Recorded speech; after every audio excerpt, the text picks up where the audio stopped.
మన తండ్రి అయిన దేవునికి ప్రభువైన యేసుక్రీస్తు ద్వారా కేవల కృతజ్ఞతాస్తుతులు చెల్లిస్తూ ఈ యొక్క మార్నింగ్ ప్రేయర్ ద్వారా లేఖనం ఏమి చెప్పుచున్నది అని ఆలోచించి అనేక మందిని ఆలోచింపు చేయడానికి చేరి వచ్చినటువంటి కూడి ఉన్నటువంటి మీ అందరికీ కూడా ప్రభువైన యేసుక్రీస్తు నామంలో శుభాభివందనములు తెలియజేస్తున్నాము. అందరికీ వందనములు. సహోదరులు నతనీయేలు గారి ప్రారంభ ప్రార్థనతో ఈనాటి మార్నింగ్ ప్రేయర్ కార్యక్రమమును మనం ప్రారంభించుకుందాము.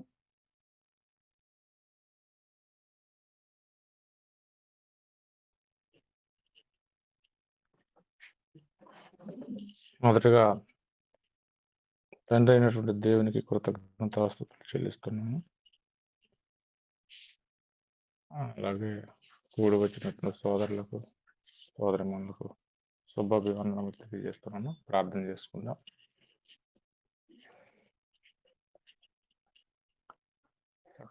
సకలాశీర్వాదాలకు కారకుడైన ప్రియ పరలోకపు తండ్రి, నీకు వందనములు స్తుతులు స్తోత్రములు చెల్లిస్తున్నాను.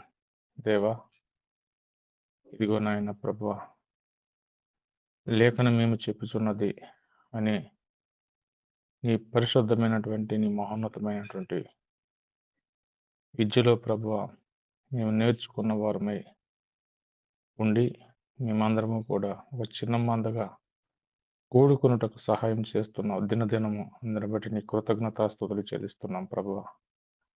నాయన అలాగే ప్రయాసంతో భారంతోనే నాయన సహోదరుడు రవి గారు కూడా చక్కగా ఈ యొక్క ఉదయకాల సమయాన్ని అందరినీ సిద్ధపరుస్తూ మరి ఒక క్రమముగా నడిపిస్తున్నటువంటి సహోదరుని నిండుగా దీవించము.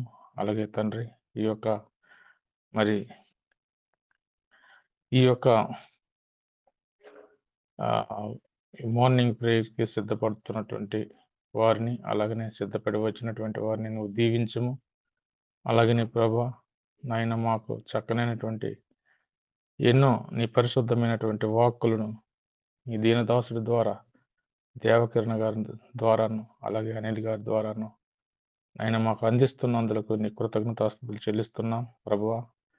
ఆయన దేవకిరణ గారిని, వారి యొక్క కుటుంబాన్ని, అలాగనే అనిల్ గారిని, వారి యొక్క కుటుంబాన్ని, అలాగే చేరవచ్చినటువంటి ప్రతి బిడ్డను నువ్వు ఈ దినాన్న మళ్ళీ నీ ఆత్మతో నింపి మమ్మల్ని అందరినీ సిద్ధపరిచి నీ యొక్క విద్యలో పాల్గొనటకు సహాయం దయచేయమని నా ప్రాణ ప్రియుడు నజరేయుడు ప్రభువైన యేసుక్రీస్తు వారి పరిశుద్ధ నామములో ప్రార్థిస్తున్నాము తండ్రి, ఆమేన్.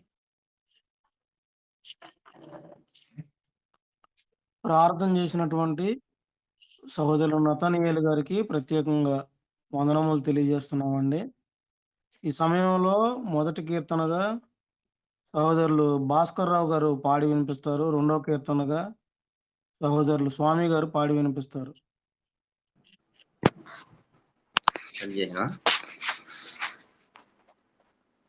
వందనాలండి.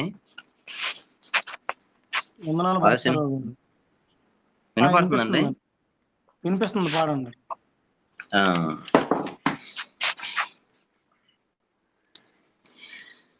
ఓ సంగమా ప్రియమగు క్రీస్తు సంగమం, ఓ సంగమా ప్రియమగు క్రీస్తు సంగమం, క్రీస్తు బోధలు ముందుకు కొనసాగుమా, క్రీస్తు బోధలు ముందుకు కొనసాగుమా,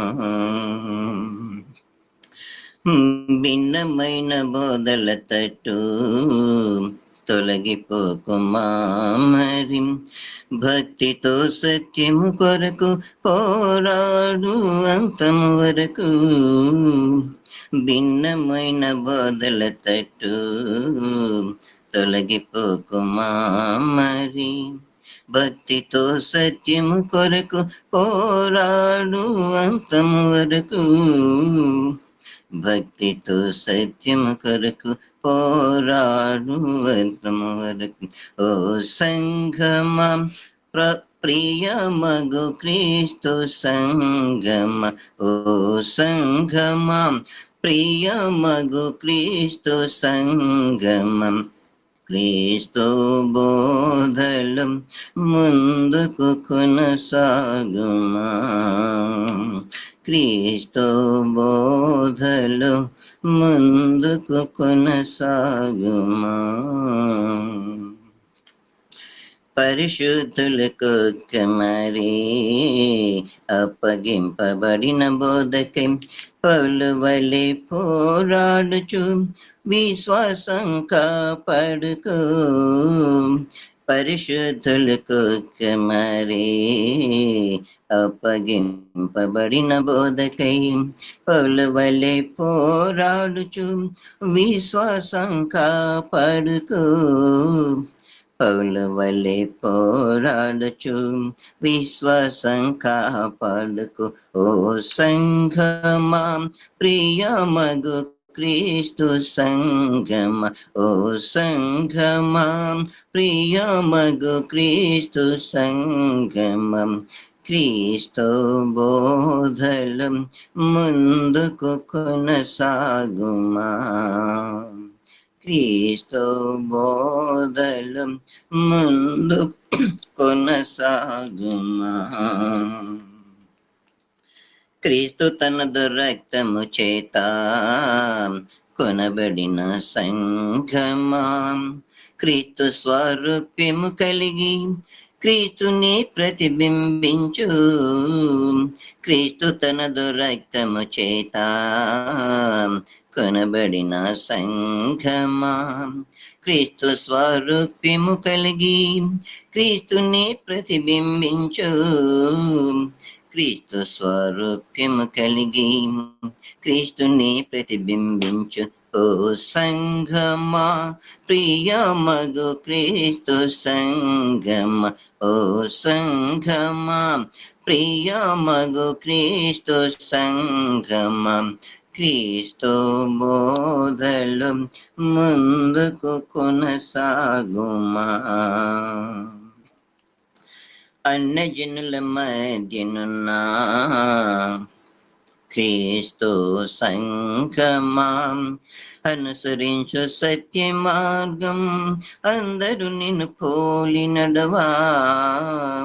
అన్యజనుల మధ్యనున్నా క్రీస్తు సంఘమా, అనుసరించు సత్య మార్గం అందరూ నిన్ను పోలి నడవా. అనుసరించు సత్య మార్గం అందరూ నిన్ను పోలి నడవా. ఓ సంఘమా ప్రియమగు క్రీస్తు సంఘమా, ఓ సంఘమా ప్రియమగు క్రీస్తు సంఘమా. క్రీస్తు బోధలు ముందుకు కొనసాగుమా. క్రీస్తు రాకడ కొరకు కళంకమేమియూ లేక పరిశుద్ధముగా నీలా సిద్ధముగా నుండుమా. క్రీస్తు రాకడ వరకు కళంకమేమియూ లేక పరిశుద్ధముగా నీలా సిద్ధముగా నుండుమా. పరిశుద్ధముగా నీలా సిద్ధముగా నుండుమా. ఓ సంఘమా ప్రియమగు క్రీస్తు సంఘమా, ఓ సంఘమా ప్రియమగు క్రీస్తు సంఘమా. క్రీస్తు బోధలు ముందుకు కొనసాగుమా. క్రీస్తు బోధలు ముందుకు కొనసాగుమా.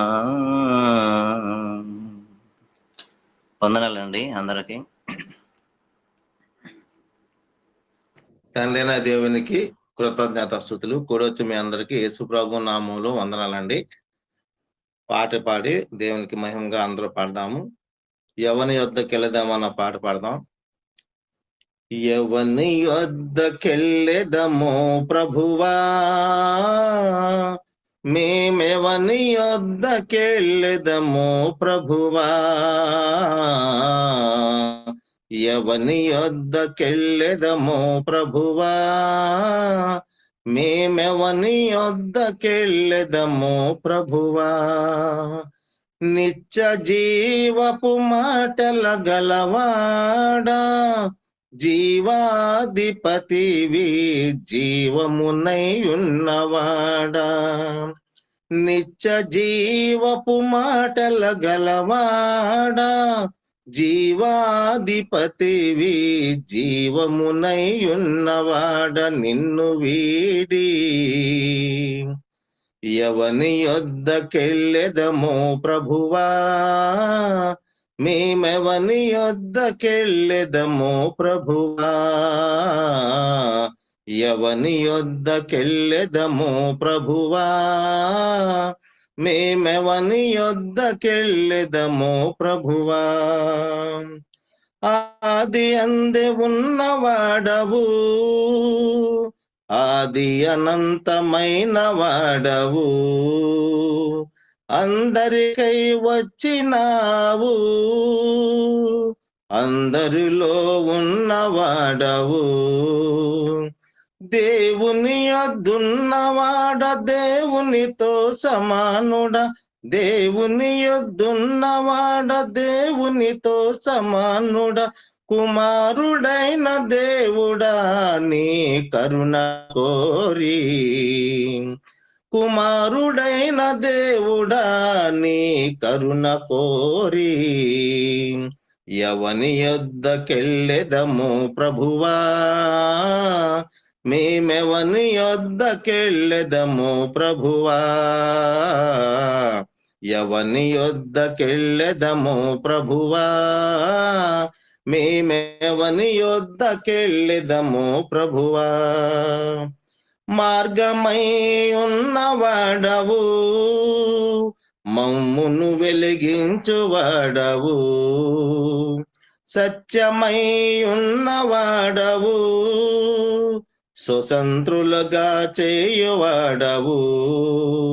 దేవునితో మమ్ములను సమాధాన పరుచువాడా, దేవునితో మమ్ములను సమాధాన పరుచువాడ. సమాధానకర్త నీ తండ్రిని చేరా, సమాధానకర్త నీ తండ్రిని చేరా. ఎవని యొద్దకెళ్ళెదమో ప్రభువా, మేమెవని యొద్దకెళ్ళెదమో ప్రభువా, ఎవని యొద్దకెళ్ళెదమో ప్రభువా, మేమెవని యొద్దకెళ్ళెదమో ప్రభువా. సంగమును కట్టినవాడా, శిరసైయున్నవాడా, సంగమును ప్రేమించువాడా, ప్రాణమే పెట్టినవాడా, సంగమును కట్టినవాడా, శిరసైయున్నవాడా, సంగమును ప్రేమించువాడా, ప్రాణమే పెట్టినవాడా. దేవునికై మమ్ములను స్వరత్తమిచ్చుకున్నవాడా, దేవునికై మమ్ములను స్వరత్తమిచ్చుకున్నవాడా. మా దేవా మా ప్రభువా నిన్ను వీడి, మా దేవా మా ప్రభువా నిన్ను వీడి, ఎవని యొద్దకెళ్ళెదమో ప్రభువా, మేమెవని యొద్దకెళ్ళెదమో ప్రభువా, ఎవని యొద్దకెళ్ళెదమో ప్రభువా, మేమెవని యొద్దకెళ్ళెదమో ప్రభువా. క్రీస్తు నీది కాని సంగము నిన్ను చేరనే చేరలేదుగా, శిరస్సును వీడిన శరీరము జీవించనే లేదుగా. క్రీస్తు నీదు కాని సంగము నిన్ను చేరనే చేరలేదుగా, శిరస్సును వీడిన శరీరము జీవించనే లేదుగా. నీ సంగము ద్వారానే తండ్రి మహిమ పొందును, నీ సంగము ద్వారానే తండ్రి మహిమ పొందును. నీకు వేరుగా మాకు బ్రతుకు లేదుగా, నీకు వేరుగా మాకు బ్రతుకు లేదుగా. ఎవని యొద్దకెళ్ళెదమో ప్రభువా, మేమెవని యొద్దకెళ్ళెదమో ప్రభువా, ఎవని యొద్దకెళ్ళెదమో ప్రభువా, మేమెవని యొద్దకెళ్ళెదమో ప్రభువా. నిత్య జీవపు మాటల గలవాడా, జీవాధిపతివి జీవమునై ఉన్నవాడా, నిత్య జీవపు మాటలు గలవాడా, జీవాధిపతివి జీవమునై ఉన్నవాడ. నిన్ను వీడి ఎవని యొద్దకెళ్ళెదమో ప్రభువా, మేమెవని యొద్దకెళ్ళెదమో ప్రభువా. వందాలండి. ఇప్పటి వరకు చాలా చక్కగా మంచి పాటలు పాడి దేవుని నామమును మహింపరిచినటువంటి సహోదరులు ఇరువురికి కూడా ప్రత్యేకంగా వందనములు తెలియజేస్తున్నాము. ఈ సమయంలో సంఖ్యాకాండము 30వ అధ్యాయము వాక్యపఠన భాగంగా చదువుకుందాము. సహోదరులు లాలయ్య గారు ఈ యొక్క అధ్యాయమును చదివి వినిపిస్తారు. 16 వచనాలు ఉన్నాయి. ఈ యొక్క 16 వచనాలన్నీ కూడా సహోదరులు లాలయ్య గారు చదివి వినిపిస్తారు. సంఖ్యాకాండము 30వ అధ్యాయము.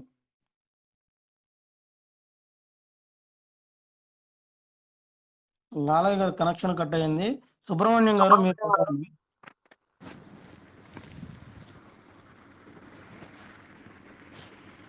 సహోదరులకి వందనాలండి.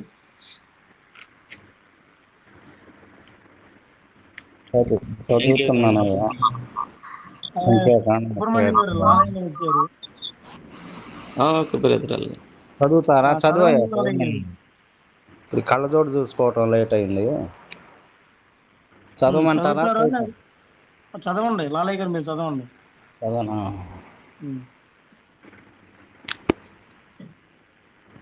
సంఖ్యాకాండం 30 అధ్యాయం.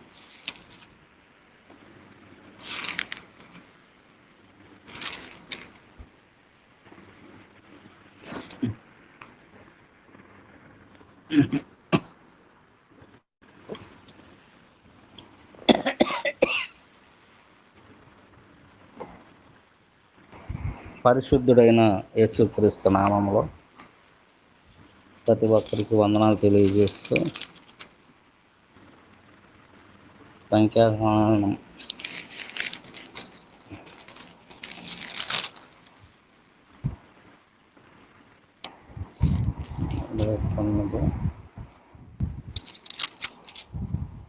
30 అధ్యాయం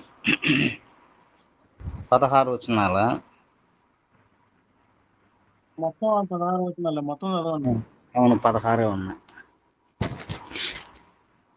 పరిశుద్ధుడైన యేసుక్రీస్తు నామంలో ప్రతి ఒక్కరికి వందనాలు తెలియజేస్తూ ఉన్నానండి.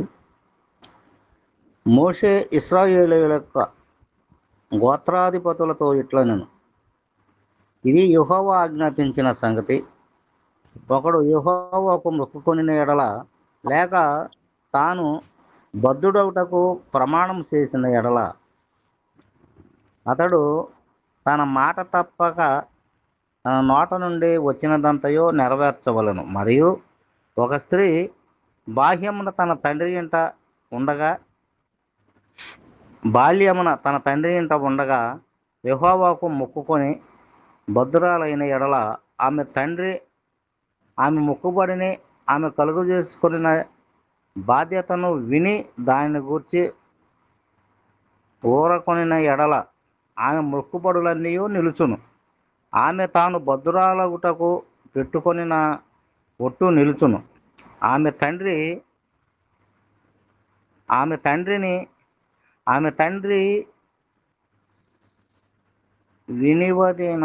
వినివదినమున ఆక్షేపణ చేసిన ఎడల, ఆమె మొక్కుబడులలో ఏదియు ఆమె తన మీద పెట్టుకొనిన బాధ్యతతో ఏదియూ నిలవకపోవును. ఆమె తండ్రి దానికి ఆక్షేపణ చేసెను కనుక యెహోవా ఆమెను క్షమించును. ఆమెకు వివాహమైన తరువాత ఆమె మొక్కుకొనిన మొక్కుబడులైనను నిరాలోచనగా ఆమె తల మీద పెట్టుకొనిన ఒట్టులైనను ఆమె మీద ఉండుట ఆమె భర్త విని దాని గూర్చి వినిన దినమున అతడు ఊరకుండుట తటస్థించిన ఎడల ఆమె మొక్కుబడులను ఆమె తల మీద పెట్టుకొనిన ఒట్టును నిలుచును. ఆమె భర్త వినిన దినమందే ఆక్షేపణ చేసిన ఎడల అతడు మొక్కుకొనిన మొక్కుబడిని ఆమె నిరాలోచనగా తన మీద పెట్టుకొనిన ఒట్టులను రద్దు చేసిన వాడగును. యెహోవా ఆమెను క్షమించును. విధవరాలు గాని విడనాడబడిన దానిని గాని తన మీద పెట్టుకొనిన మొక్కుబడి నిలుచును. ఆమె తన భర్త ఇంట ఉండి మొక్కుకొనిన ఎడల ఒప్పుకున్న ఎడలనేమి, ప్రమాణం చేసి తన మీద ఒట్టు పెట్టుకొనిన ఎడలనేమి, తర్వాత ఆమె భర్త విని దానిని ఆక్షేపణ చేయ ఊరకుండిన ఎడల ఆమె మొక్కుబడులన్నీ నిలుచును. ఆమె తల మీద ఒట్టు పెట్టుకొనిన ప్రతి ఒట్టును నిలుచును. ఆమె భర్త వినిన దినమందే వాటిని బొత్తిగా రద్దు చేసిన ఎడల ఆమె మొక్కుబడులను గూర్చియు ఆమె మీదే ఒట్టును గూర్చియు ఆమె పలికినదేదియూ నిలవకపోవును. ఆమె భర్త వాటిని రద్దు చేసిన గనుక యెహోవా ఆమెను క్షమించును. ప్రతి మొక్కుబడిని తన్ను తాను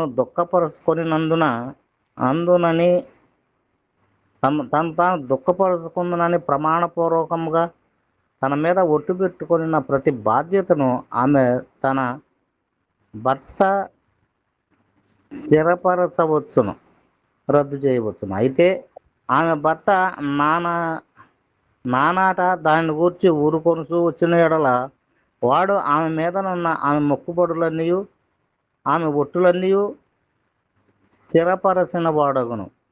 అతడు వినిన దినమున దాని గూర్చి ఊరకుండుట వలన వాటిని స్థిరపరచను. అతడు వినిన తరువాత వాటిని బొత్తిగా రద్దు చేసుకున్న ఎడల తానే ఆమె దోష శిక్ష భరించును. ఇవి భర్త గూర్చియు భార్యను గూర్చియు తండ్రిని గూర్చియు బాల్యమున తండ్రి ఇంట ఉన్న కుమార్తెను గూర్చియు యెహోవా మోషేకు ఆజ్ఞాపించిన కట్టడలు. వందనాలండి. వందనాలు. ఇప్పటి వరకు చాలా చక్కగా ఈ యొక్క అధ్యాయమును చదివి వినిపించిన సహోదరుల లాలయ్య గారికి ప్రత్యేకంగా వందనములు తెలియజేస్తున్నాము. ఈ సమయంలో సహోదరులు అనిల్ గారు ఈ యొక్క అధ్యాయం అంతటిని వివరించవలసిందిగా కోరుకుంటూ ప్రేమతో ఆహ్వానిస్తున్నాము. తండ్రి అయిన దేవునికి కృతజ్ఞతాస్తుతులు. కూడి వచ్చిన సహోదరులకు ప్రభు నామమున వందనాలు తెలియజేస్తూ ఉన్నాను. సంఖ్యాకాండము 30వ అధ్యాయాన్ని మనం పరిశీలన చేద్దాం. దేవునికి చేసిన మొక్కులు మరియు ప్రమాణాలకు సంబంధించిన చట్టాలను ఈ అధ్యాయము వివరిస్తూ ఉంది. పురుషులు తాము చేసిన వాగ్దానాలను తప్పక నెరవేర్చాలని నొక్కి చెప్తూ ఉంది. ఇది స్త్రీల కోసము నిర్దిష్ట మినహాయింపులను పరిచయం చేస్తూ ఉంది. తండ్రులు లేదా భర్తలు తమ ఇంటిలోని కుమార్తెలు లేదా వివాహిత స్త్రీలు చేసిన మొక్కులను వారు వినిన వెంటనే చర్య తీసుకున్నట్లయితే రద్దు చేయడానికి అనుమతి ఉంది. కాబట్టి ఈ 30వ అధ్యాయాన్ని ఇది చాలా చిన్న అధ్యాయము అయినప్పటికీ కూడా లోతైన ఆధ్యాత్మిక సూత్రాలు కలిగిన ఒక అధ్యాయముగా ఉంది. దీనిని మనము పరిశీలన చేద్దాం. ఈ అధ్యాయంలో ప్రధానమైన విషయం ఏమిటి అంటే, ఒక వ్యక్తి దేవునికి మొక్కు చేస్తే లేదా ప్రమాణము చేస్తే తప్పక నెరవేర్చాలి అని తెలియజేస్తూ ఉన్నాడు. అయితే మనుషుడు యెహోవాకు మొక్కు చేసిన తన నోటి మాటను అతడు రద్దు చేయకూడదు అని తెలియజేస్తూ ఉన్నాడు. దేవుని ముందు మాట్లాడే ప్రతి మాట కూడా చాలా పవిత్రమైనదిగా మనము భావించాలి. పురుషుల గురించిన నియమాన్ని ఒకసారి పరిశీలన చేసి మనం ముందుకు వెళదాం. ఒక పురుషుడు మొక్కు చేస్తే అతడు తన మాటను పూర్తిగా బాధ్యత వహించాలి. ఎవరూ దాన్ని రద్దు చేయలేరు. దేవుని ముందు చేసిన మాట ఒడంబడిక. ఇది మనకు ఒక గొప్ప సూత్రాన్ని నేర్పిస్తూ ఉంది. దేవుని ముందు మాట్లాడే మాటలు చాలా జాగ్రత్తగా మాట్లాడాలి అని కూడా నేర్పిస్తూ ఉంది. ఎందుకు అంటే ఈరోజు చాలామంది కూడా ఈ యవనస్తులు అవ్వచ్చు, పెద్దవాళ్ళు అవ్వచ్చు,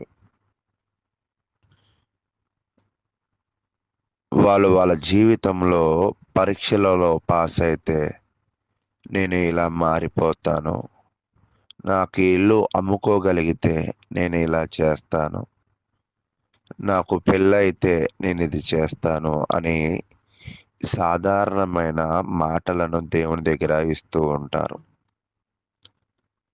కానీ ఆ పని అవ్వకపోతే లేదా ఆ పని అయిన తర్వాత దాన్ని చాలామంది నిర్లక్ష్య పెడుతూ ఉంటారు. అటువంటి విషయాలను గురించి ఇశ్రాయేలు ప్రజలు ఏదైనా మాట ఇచ్చే ముందే ఆలోచన చేయాలి. మాట ఇచ్చిన తరువాత దానిని మార్చడానికి అవకాశం అయితే లేదు. అయితే ప్రియ సహోదరులారా, ఇది పురుషుల గురించిన నియమం. ఇప్పుడు మనము స్త్రీల గురించిన ప్రత్యేక నియమాలు ఉన్నాయి. వాటిని ఒకసారి పరిశీలన చేద్దాం. స్త్రీలను గురించిన ప్రత్యేక నియమం ఏమిటి అంటే, ఈ అధ్యాయంలో 3 రకాల స్త్రీల గురించి తెలియజేస్తూ ఉన్నాడు. 1, తండ్రి ఇంట్లో ఉన్న యువతి అంటే కుమార్తె. 2, పెళ్ళైన స్త్రీ అంటే భార్య. 3, విధవరాలైన విడాకులు పొందిన స్త్రీ అంటే కుమార్తె, భార్య, విధవరాలు. ఇలా 3 గురించిన విషయాలను ఒకసారి మనం పరిశీలన చేద్దాం. ఎందుకు చెప్తూ ఉన్నాడంటే, దేవుడు కుటుంబాన్ని చాలా పవిత్రంగా చూస్తాడు. ఈ రోజుల్లో యువతలో పెద్ద సమస్య తల్లిదండ్రులను గౌరవించకపోవడం, కుటుంబము నుంచి దూరంగా ఉండడం, దేవుని కంటే మిగతా లోకములో ఉన్న స్నేహితులకి లేదా టెలివిజన్, సోషల్ మీడియా, వ్యసనాలకు వాటిని ఎక్కువగా ప్రేమించి కుటుంబానికి దూరంగా ఉంటూ ఉంటారు. కానీ దేవుడు ఎప్పుడూ కూడా ఆయన మాటలు కుటుంబాలకి దగ్గరగా ఉంటూ దేవునికి దగ్గరగా ఉండాలని అయితే కోరుకుంటూ ఉన్నాడు. అయితే తండ్రిలో ఇంటిలో ఉన్న యువత గురించి చూద్దాం. తండ్రి ఇంటి దగ్గర ఉన్న యువతను ఏమన్నారంటే కుమార్తె. ఆమె మొక్కు చేస్తే, తండ్రి అంగీకరిస్తే అది అమలులో ఉంటుంది. తండ్రి అంగీకరించకపోతే అది రద్దు అవుతూ ఉంది. అంటే ఎవరైనా ఒక కుమార్తె పెళ్లి కాకముందు ఏమైనా ప్రమాణాలు చేస్తే, మొక్కులు చేస్తే దానిని రద్దు చేసే అవకాశము, దానిని ముందుకు తీసుకువెళ్ళే అవకాశము ఎవరికి ఉంటుందంటే తండ్రికి ఉంటూ ఉంది. అక్కడ తెలియజేస్తున్నాడు ఆక్షేపణ అని, అంటే అంగీకరించకపోవడము, అభ్యంతరమును కలిగించడం. కుమార్తె తెలిసి తెలియక ఏమైనా మొక్కు చేస్తే దానిని ఆక్షేపణ, అభ్యంతరము నిలపగలిగిన శక్తి ఎవరికి ఉన్నది అంటే తండ్రికి ఉన్నది అని తెలియజేస్తూ ఉన్నాడు. ఒకవేళ ఆక్షేపణ కలగకుండా అతడు మౌనంగా ఉంటే దానిని ఖచ్చితంగా అతడు ఆ ప్రమాణాన్ని ముందుకు తీసుకువెళ్ళాలి. ఇది కుమార్తె యొక్క మొక్కు గురించి తెలియజేశాడు. 2, వివాహిత స్త్రీల ప్రమాణాలు, అంటే పెళ్ళైన స్త్రీ ప్రమాణాలు. ఒక భర్త తన భార్య ప్రమాణం గురించి తెలుసుకున్న తరువాత దానిని రద్దు చేయవచ్చు. అతను మౌనంగా ఉంటే ఆ ప్రమాణం చెల్లుబాటు అవుతూ ఉంది. అంటే ఇంతగా సేమ్ భర్త అంగీకరిస్తే అది అమలులో ఉంటుంది, భర్త అంగీకరించకపోతే అది రద్దయిపోతూ ఉంటుంది. కాబట్టి అతడు తరువాత ఆ ప్రమాణాన్ని ఉల్లంఘించాలని నిర్ణయించుకుంటే ఆ అపరాధ భారాన్ని అతడే భరించాల్సి వస్తుంది. అంటే ప్రమాణము గురించి, మొక్కు గురించి తెలిస్తే వెంటనే రద్దు చేయాలి. లేదు కాసేపు మౌనంగా ఉండి ఆ ప్రమాణాన్ని నెరవేర్చకపోతే ఆ యొక్క అపరాధ భారము ఎవరి మీద పడుతుంది అంటే భర్త మీద పడుతూ ఉంది. 2వ స్త్రీ, భార్య గురించి నేర్చుకున్నాం. కుమార్తె అయిపోయింది, భార్య అయిపోయింది. ఇప్పుడు విధవరాల దగ్గరికి వద్దాం. విధవరాలు లేదా విడాకులు పొందిన స్త్రీ, వితంతువులు, స్త్రీలు చేసిన ప్రమాణాలు పూర్తిగా కట్టుబడి ఉంటాయి. ఎందుకంటే అవి భర్త ప్రత్యక్ష అధికారం కింద ఉండవు. ఎందుకంటే భర్త చనిపోతాడు కాబట్టి ఆమె చేసిన మొక్కు పూర్తిగా ఆమె బాధ్యత. దీని వెనుక ఆధ్యాత్మిక భావం ఏమిటి అంటే దేవుడు కుటుంబాన్ని ఒక ఆధ్యాత్మిక బాధ్యతగా చూస్తూ ఉన్నాడు. కాబట్టి ప్రియ సహోదరులారా, ఈ 3 స్త్రీలలో మాటలు జాగ్రత్తగా మాట్లాడాలి. ఒకవేళ జాగ్రత్తగా మాట్లాడకపోతే తండ్రి సరిచేయచ్చు, భర్త సరిచేయచ్చు, కానీ విధవరాలు దగ్గర సరిచేయడానికి అవకాశం అయితే లేదు అని తెలియజేస్తూ ఉన్నాడు. కాబట్టి మొక్కు అంటే దేవునితో ఒక ఆధ్యాత్మిక ఒప్పందము, మాట అంటే ఒక ఆత్మీయ బాధ్యత. దేవుడు మాటను పరీక్షగా ఉపయోగిస్తాడు. దేవుడు హృదయాన్ని కాదు, మాటల నిజాయితీని కూడా చూస్తాడు. కాబట్టి ప్రియ సహోదరులారా, ఈరోజు చాలామంది కూడా చాలా రకాలుగా మాట్లాడుతూ ఉంటారు. వాళ్ళ జీవితంలో చాలా కమిట్మెంట్స్ ఇస్తూ ఉంటారు. దానిలో ప్రాముఖ్యమైన కమిట్మెంట్ ఏమిటి అంటే ఒక స్థానిక సంఘములో ఒక సేవకుని దగ్గర వాక్యము విని అక్కడ తన ఆత్మను రక్షించుకుని ఆ సంఘములో బలపడతాను అని తండ్రి యొక్కయు, కుమారుని యొక్కయు, పరిశుద్ధాత్మ యొక్కయు నామములో బాప్తిసము పొంది అక్కడ దేవునితో ఒప్పందం చేస్తూ ఉంటారు. ఈ ఒప్పందం చేసుకున్న తరువాత ఎంతవరకు ఆ ఒప్పందానికి మనము కట్టుబడి ఉండగలుగుతూ ఉన్నాం? ఈ ప్రశ్న నేను పురుషులను అడుగుతూ ఉన్నాను. ఎందుకు అంటే ఈరోజు చాలామంది కూడా వారు బాప్తిసం తీసుకున్న స్థానిక సంఘాలలో లేదా వాళ్ళు ఒప్పుకొనిన ఒప్పుకోలను బట్టి పరిశుద్ధంగా పాపము లేని వారిగా జీవించడం లేదు. తండ్రి యొక్కయు కుమారుని యొక్క పరిశుద్ధాత్మ యొక్క నామములో వారి యొక్క పరిధిలో నీ పాపాలను తొలగించుకుని వారిని దేవుడుగా ఒప్పుకున్న నీ నోరు, నీ హృదయము, వారి కొరకు పనిచేస్తూ అనన్న నీ శరీరము మరి అలాగా పనిచేస్తూ ఉందా? మరి నీ నోరు, నీ శరీరము, నీ హృదయము దేవుని కొరకు పనిచేస్తానని ఒప్పుకొని నీ యొక్క పాత జీవితాన్ని నీటిలో ముంచి సమాధి చేసి క్రొత్త జీవితంలో ముందుకు వెళుతూ మరి చివరి వరకు దాన్ని నువ్వు కొనసాగిస్తూ ఉన్నావా అనేది ఒకసారి పరిశీలన చేయండి. కాబట్టి ఎందుకు ఈ విషయాన్ని నేను తెలియజేస్తూ ఉన్నానంటే, ఈ విషయం అనే కాదు కానీ మరి స్థానిక సంఘాలలో కూడా కొన్ని విషయాలలో మనము ధనాన్ని ఇస్తామనో, వస్తువుని ఇస్తామనో, మనకున్న ఆనందాన్ని బట్టి, మనకున్న బాధను బట్టి కొన్ని చెప్తూ ఉంటాం. మరలా ప్లేట్ మార్చేస్తూ ఉంటాం. అననీయ సపీరా లాగా చేస్తూ ఉంటాం. కాబట్టి ఈరోజు మనము మాట్లాడే ప్రతి మాట కూడా దేవుడు వాటిని క్షుణ్ణంగా పరిశీలన చేస్తారు. కాబట్టి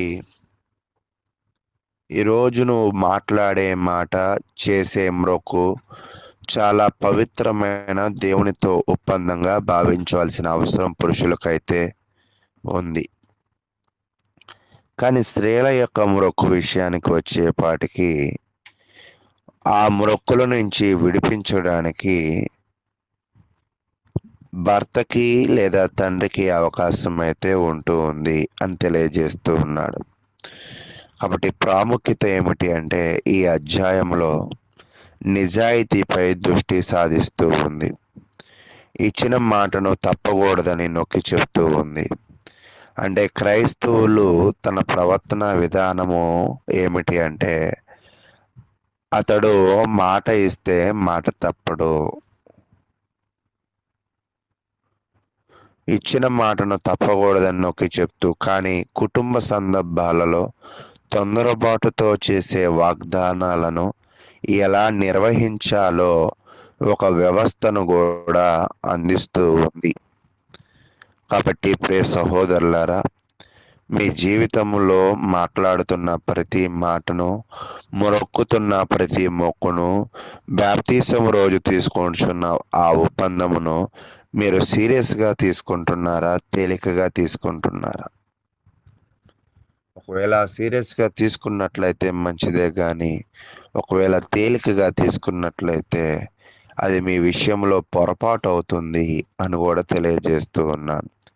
అంటే ఇది ఇశ్రాయేలు ప్రజలకే కదా చెప్పారు అంటే, అవును ఇశ్రాయేలు ప్రజలకే, కానీ మరి క్రైస్తవులు కూడా మన మాట అవునంటే అవును, కాదంటే కాదు అన్నట్లుగా ఉండాలని దేవుని వాక్యం కూడా తెలియజేస్తూ ఉంది. ఇది యేసుక్రీస్తుతో పోల్చినప్పుడు మ్రొక్కు గురించిన నియమము. యేసు పరిపూర్ణ విధేయత చూపాడు. మాట నిలబెట్టుకోవాలి అంటే అవును, యేసు చివరి వరకు విధేయుడిగా జీవించాడు.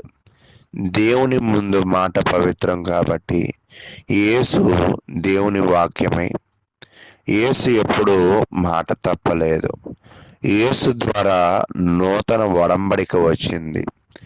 యేసు దేవుని కుటుంబాన్ని అంటే స్థానిక సంఘాన్ని స్థాపించాడు. యేసు తండ్రికి పూర్తిగా విధేయుడు. యేసులో అందరూ సమానముగా రక్షింపబడతారు. యేసు తన పాపాల బాధ్యత తీసుకున్నాడు, మన పాపాల బాధ్యత తీసుకున్నాడు. యేసు సంపూర్ణ పవిత్రుడు. యేసు చెప్పిన ప్రతి మాట సత్యం. యేసు శిలువపై నూతన ఒడంబడిక స్థాపించాడు.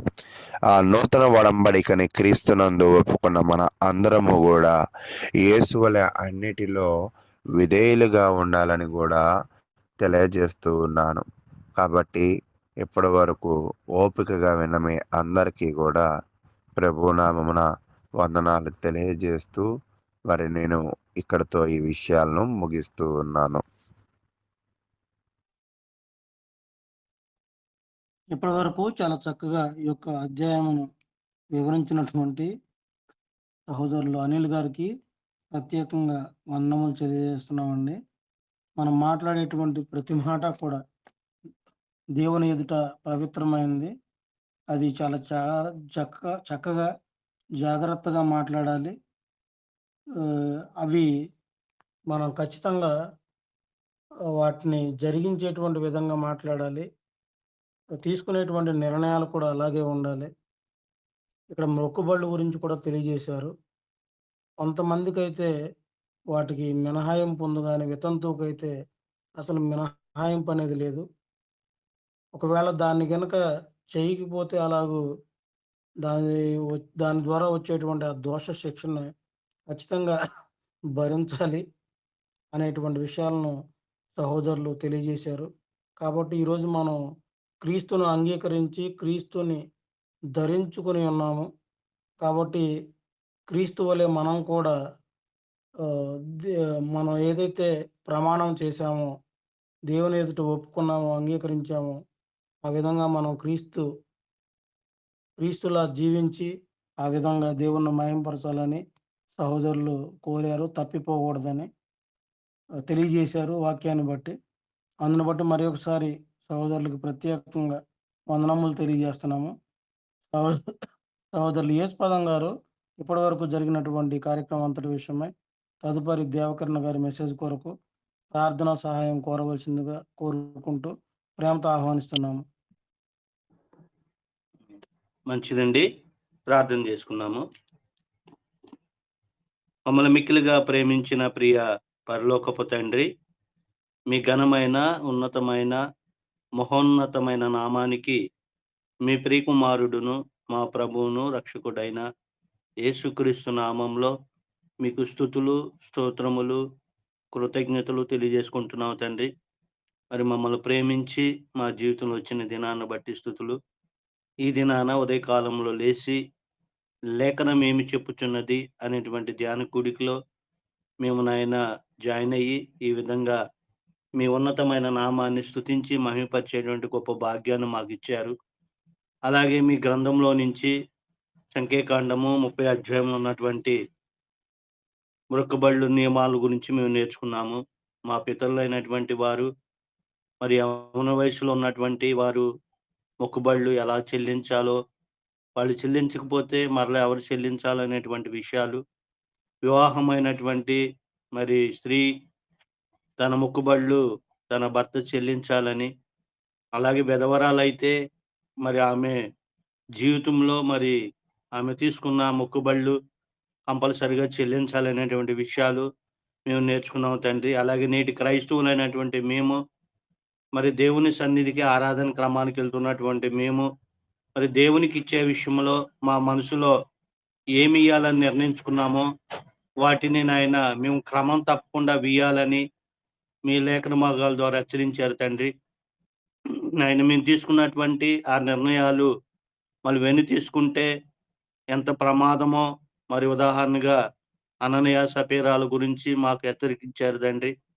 కాబట్టి మేము మా హృదయ ఆలోచన ఎరిగిన దేవుడు కాబట్టి మా హృదయాలలో మేము ఏమి ఇయ్యాలని నిర్ణయించుకుంటున్నామో వాటిని మనస్ఫూర్తిగా మేము చెల్లించాలని నేటి క్రైస్తవులకు కూడా మీరు హెచ్చరించిన విధానాన్ని బట్టి మీ కృతజ్ఞతలు తండ్రి.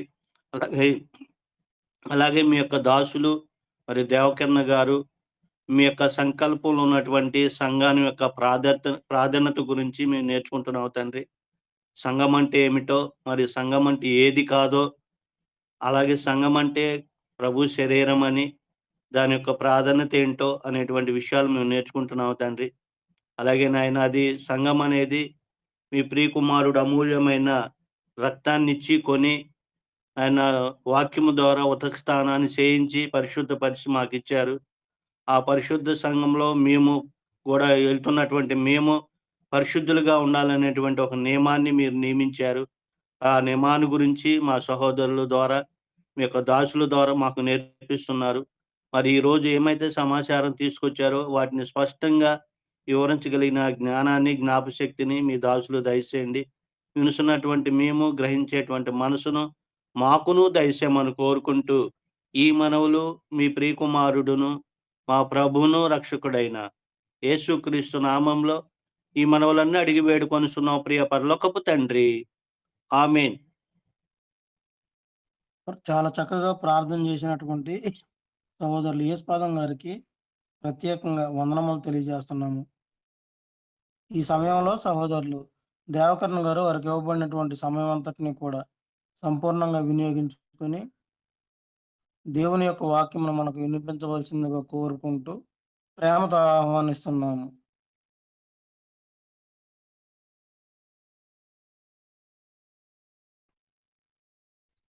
మొదటిగా మన పరలోకపు తండ్రికి నా కృతజ్ఞతాస్తుతులు చెల్లిస్తూ ఉన్నాను. అలాగే వాక్యమును వినుటకు సిద్ధంగా ఉన్న ప్రియ సహోదరి సహోదరులందరికీ కూడా నా హృదయపూర్వకమైన వందనములు తెలియజేస్తూ ఉన్నాను. ప్రియమైన వారులారా, మనము గడిచిన దినము సంఘము ఏమై ఉన్నది అనే పాఠంలో సంఘము ఒక మర్మముగా చెప్పబడినది అని మనము చెప్పుకున్నాం. అందులో భాగంగా మరి ఆ మర్మాన్ని గురించి మనం ఆలోచించినట్లయితే, మొదటిగా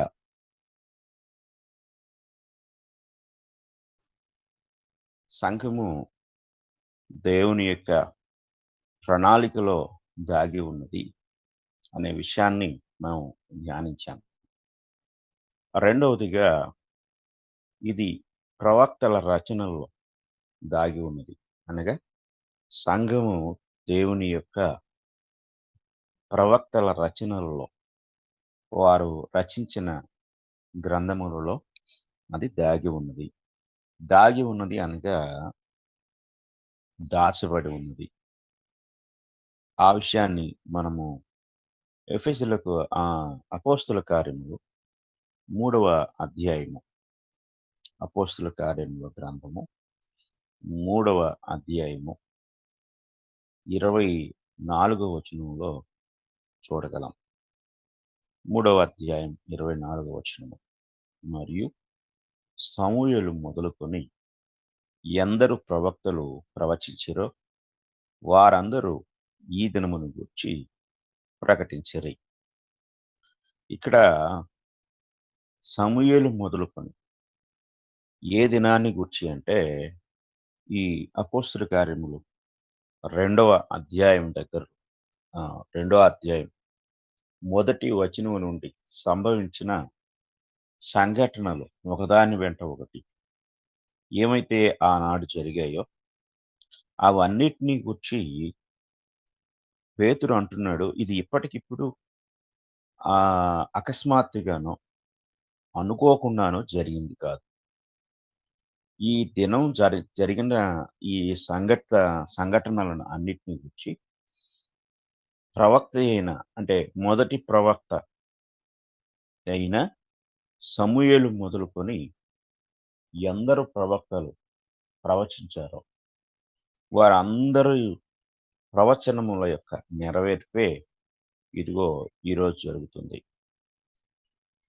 కనుక దేవుడు తన కుమారుడైన యేసుక్రీస్తు వారిని హెచ్చించి ఆయనను ఇశ్రాయేలు వంశానికి రాజుగా, ప్రభువుగా నియమించాడు అనే సంగతి ఇప్పటికిప్పుడు అనుకోకుండా జరిగింది కాదు. కానీ ఈ దినం జరిగిన ఈ సంఘటన ఎందరు ప్రవక్తలైతే సమూయేలు దగ్గర నుండి ప్రభు అయిన యేసుక్రీస్తు వారి వరకు, అంటే పాత నిబంధన నుండి క్రొత్త నిబంధన వరకు ఎందరు ప్రవక్తలైతే ఉన్నారో వారందరూ ప్రవచించారు. ఆ ప్రవచనాల యొక్క నెరవేర్పు ఈరోజు మీరు చూస్తున్నారు అని పేతురు అక్కడ తెలియజేస్తూ ఉన్నాడు. కనుక ఈ ప్రవక్తలు ఏం ప్రవచించారు అనేది మనం జాగ్రత్తగా గ్రహించాలి. అంటే దేవుని యొక్క మనసులో మర్మముగా ఉన్న ఈ యొక్క సంఘము అది నిత్య దేవుని యొక్క నిత్య సంకల్ప ప్రకారము సంకల్పించబడినది. సంకల్పించబడటం మాత్రమే కాకుండా అది ఏమైంది అంటే ప్రవక్తల ద్వారా దేవుడు ప్రవచింప చేసుకుంటూ వచ్చాడు. అంటే ఆయన దాన్ని మనసులో పెట్టుకొని అలా ఉండలేదు కానీ ఎవరైనా దాన్ని గూర్చి గ్రహిస్తారేమోనని ఆయా కాలాల్లో ప్రవక్తల ద్వారా ఆయన ప్రవచించుకుంటూ రావడం జరిగింది. కనుక ప్రవచన రూపంలో ఉన్న లేక ప్రవచన భాషతో వర్ణించబడిన ఆ యొక్క సంఘాన్ని అనేక మంది గుర్తించలేకపోయారు. కనుక దాన్ని పేతురు ఇప్పుడు చెప్తూ ఉన్నాడు. కనుక దేవుని ప్రణాళికలో దాగి ఉన్న సంఘము, ప్రవక్తల రచనల్లో దాగి ఉన్న సంఘము ఏమైతే అయ్యిందో దాని గురించి ఆ ప్రవక్తలు ఏదైతే ప్రవచించారో ఈరోజు మనము మన సమయానుకూలతను బట్టి ధ్యానిద్దాం. కనుక అపోస్తుల కార్యము 2వ అధ్యాయము కేంద్రంగా చేసుకుని ప్రతి ఒక్కరూ కూడా ఎలుగెత్తి స్వరమెత్తి ప్రవచించారు. అంటే 8 మంది ప్రవక్తలను నేను మీకు తెలియజేస్తాను. ఈ 8 మంది ప్రవక్తలు అపోస్తుల కార్యం 2వ అధ్యాయంలో క్రీస్తు శకము 30వ సంవత్సరాన పెంతుకోస్తు పండుగను వారు వందలాది సంవత్సరాలకు ముందుగానే ప్రవచన రూపంలో చూశారు. అంటే క్రీస్తు ప్రభు యొక్క సంఘము వందల సంవత్సరాల నుండి కొన్ని వందల సంవత్సరాల నుండి ప్రవక్తల రచనలో రచించబడి అనంతమైన కాలములో అంకెల్లేని కాలం వందలు వేలు లక్షలు చెప్పలేము. మానవ జ్ఞానమునకు లెక్కింపలేనంత అనంతమైన కాలంలో నిత్యత్వంలో దేవుని యొక్క ప్రణాళికలో ముందుగా రచించబడింది, ప్రణాళిక చేయబడింది, ప్లాన్ చేయబడింది. కనుక దేవుడు తన యొక్క సంఘాన్ని ఈ భూమి మీద క్రీస్తు ద్వారా స్థాపించుటకు ఆయన ఒక ప్రణాళిక కలిగి ఉన్నాడు. దాన్ని ప్రవక్తల ద్వారా ఆయా కాలాల్లో ప్రవచింప చేసుకుంటూ వచ్చారు. మొదటిగా పేతురు గారు ఇక్కడ సమూయేలు మొదలుకొని అన్నట్టు కాబట్టి సమూయేలు దగ్గర నుండి మనం ఒక్కొక్క ప్రవచనాన్ని చూద్దాం. అందులో మొదటిగా మనం గమనించినట్లయితే సమూయేలు గ్రంథము 2వ గ్రంథము 2వ సమూయేలు గ్రంథము 7వ అధ్యాయము 12వ వచనాన్ని మనం చదువుతున్నాం. 2వ సమూయేలు గ్రంథము 7వ అధ్యాయం 12వ వచనం. ఈ 12వ వచనానికి మనము వచ్చినట్లయితే నీ దినములు సంపూర్ణములగున్నప్పుడు నీవు నీ పితరులతో కూడా నిద్రించిన తరువాత నీ గర్భములో నుండి వచ్చిన నీ సంతతిని హెచ్చించి రాజ్యమును అతనికి స్థిరపరిచెదను. అతడు నా నామ ఘనత కొరకు ఒక మందిరమును కట్టించు. అతని రాజ్య సింహాసనమును నేను నిత్యముగా స్థిరపరిచెదను. అది ఇక్కడ దేవుడు ఆ ప్రవచనాన్ని చెప్తూ 16వ వచనంలో నీ మట్టుకు నీ సంతానమును నీ రాజ్యమును నిత్యము స్థిరమగును, నీ సింహాసనము నిత్యము స్థిరపరచబడును అనెను. సమూయేలు ఈ ప్రవచనాన్ని రచించినప్పటికీ కూడా ఈ యొక్క ప్రవచనాన్ని నాతాను ప్రవక్త ద్వారా దేవుడు దావీదుతో మాట్లాడుతున్నాడు. ఈ మాటలు చెప్పడానికి కారణం ఏంటంటే 1వ వచనం మీరు చూడండి. యెహోవా నలుదిక్కులా అతని శత్రువుల మీద అతనికి విజయమిచ్చి అతనికి నెమ్మది కలుగు చేసిన తరువాత రాజు తన నగరి యందు కాపురముండి నాతానను ప్రవక్తను పిలువనంపి, నేను దేవదారు మ్రానుతో కట్టిన నగరి యందు వాసము చేయుచుండగా దేవుని మందసము డేరాలో నిలిచి ఉన్నదనగా. అంటే దేవుని మందసము గుడారంలో ఉంది. నేనైతే మంచి బిల్డింగ్‌లో ఉన్నాను. అంటే మంచి దేవదారు మ్రానులతో కట్టిన మంచి బిల్డింగ్‌లో నేనున్నాను. ఇది కరెక్ట్ కాదు. నా దేవుడు ఒక డేరాలో ఆయన మనసు ఉండటం, నేనేమో మంచి అందమైన నగరంలో ఉండటం అనేది న్యాయం కాదు. అంటే ఆయన మనసులో ఏముందంటే దేవాలయాన్ని నిర్మించాలి అనే ఆలోచన. అది గ్రహించిన నాతాను అంటున్నాడు, సరే నీకు తోచినట్లుగా నువ్వు చేయమని చెప్పేసి వెళ్ళిపోయాడు. అయితే దేవుడు ఆ సందర్భంగా దావీదుతో మాట్లాడుతూ ఆయన అంటున్నాడు, నా మందిరాన్ని నువ్వు కట్టకూడదు. నీ గర్భవాసంలో నుండి వచ్చేవాడు నా మందిరాన్ని కడతాడు అని చెప్పి 12వ వచనంలో, నీ దినములు సంపూర్ణములగునప్పుడు నీవు నీ పితరులతో కూడా నిద్రించిన తరువాత, అంటే నీవు మరణించిన తర్వాత నీ గర్భంలోండి వచ్చిన నీ సంతతిని హెచ్చించి రాజ్యమును అతనికి స్థిరపరచుదును. అతడు నా నామ ఘనత కొరకు ఒక మందిరమును కట్టించును. అతని రాజ్య సింహాసనమును నేను నిత్యముగా స్థిరపరచుదును అని చెప్తూ 16వ వచనములో, నీ మట్టుకు నీ సంతానమును నీ రాజ్యమును నిత్యము స్థిరమగును, నీ సింహాసనము నిత్యము స్థిరపరచబడును అని. ఇందులో ఇద్దరు దావీదు కుమారులు ఉన్నారు. ఒక దావీదు కుమారుడు సొలొమోను అయితే ఇంకొక దావీదు కుమారుడు ప్రభు అయిన యేసుక్రీస్తు వారు. ఇక్కడ భౌతికమైన దేవాలయము సొలొమోను నిర్మించితే, ఆత్మ సంబంధమైన దేవాలయాన్ని క్రీస్తు ప్రభు నిర్మించారు. ఈ యొక్క ప్రవచనంలో దేవుడు ఒక విషయాన్ని చెప్తూ ఉన్నాడు. 13వ వచనంలో, అతని రాజ్య సింహాసనమును నేను నిత్యముగా స్థిరపరిచెదను అంటాడు. కానీ సొలొమోను రాజ్యము నిత్యముగా ఉండదు. అది సొలొమోను కాలంలోనే అంతరించిపోతుంది. ఇది గ్రహించాలి. అంటే సొలొమోను కాలంలో రాజ్యం 2గా విడిపోవటం, అంటే అతని కుమారుడైన రెహబాము వచ్చినప్పుడు అది 2గా విడిపోవటం జరుగుతుంది. ఆ తర్వాత క్రీస్తు పూర్వము 7వ శతాబ్దంలోనికి వచ్చేసరికి ఆ యొక్క రాజ్యము పతనమైపోయి బబులోనుకు వారు బానిసలుగా బందీలుగా వెళ్ళిపోవటము, దేవాలయం తగలబెట్టబడటము, అలాగే మరి రాజ్యం అంతా కూడా దోచుకొనబడటం జరుగుతుంది.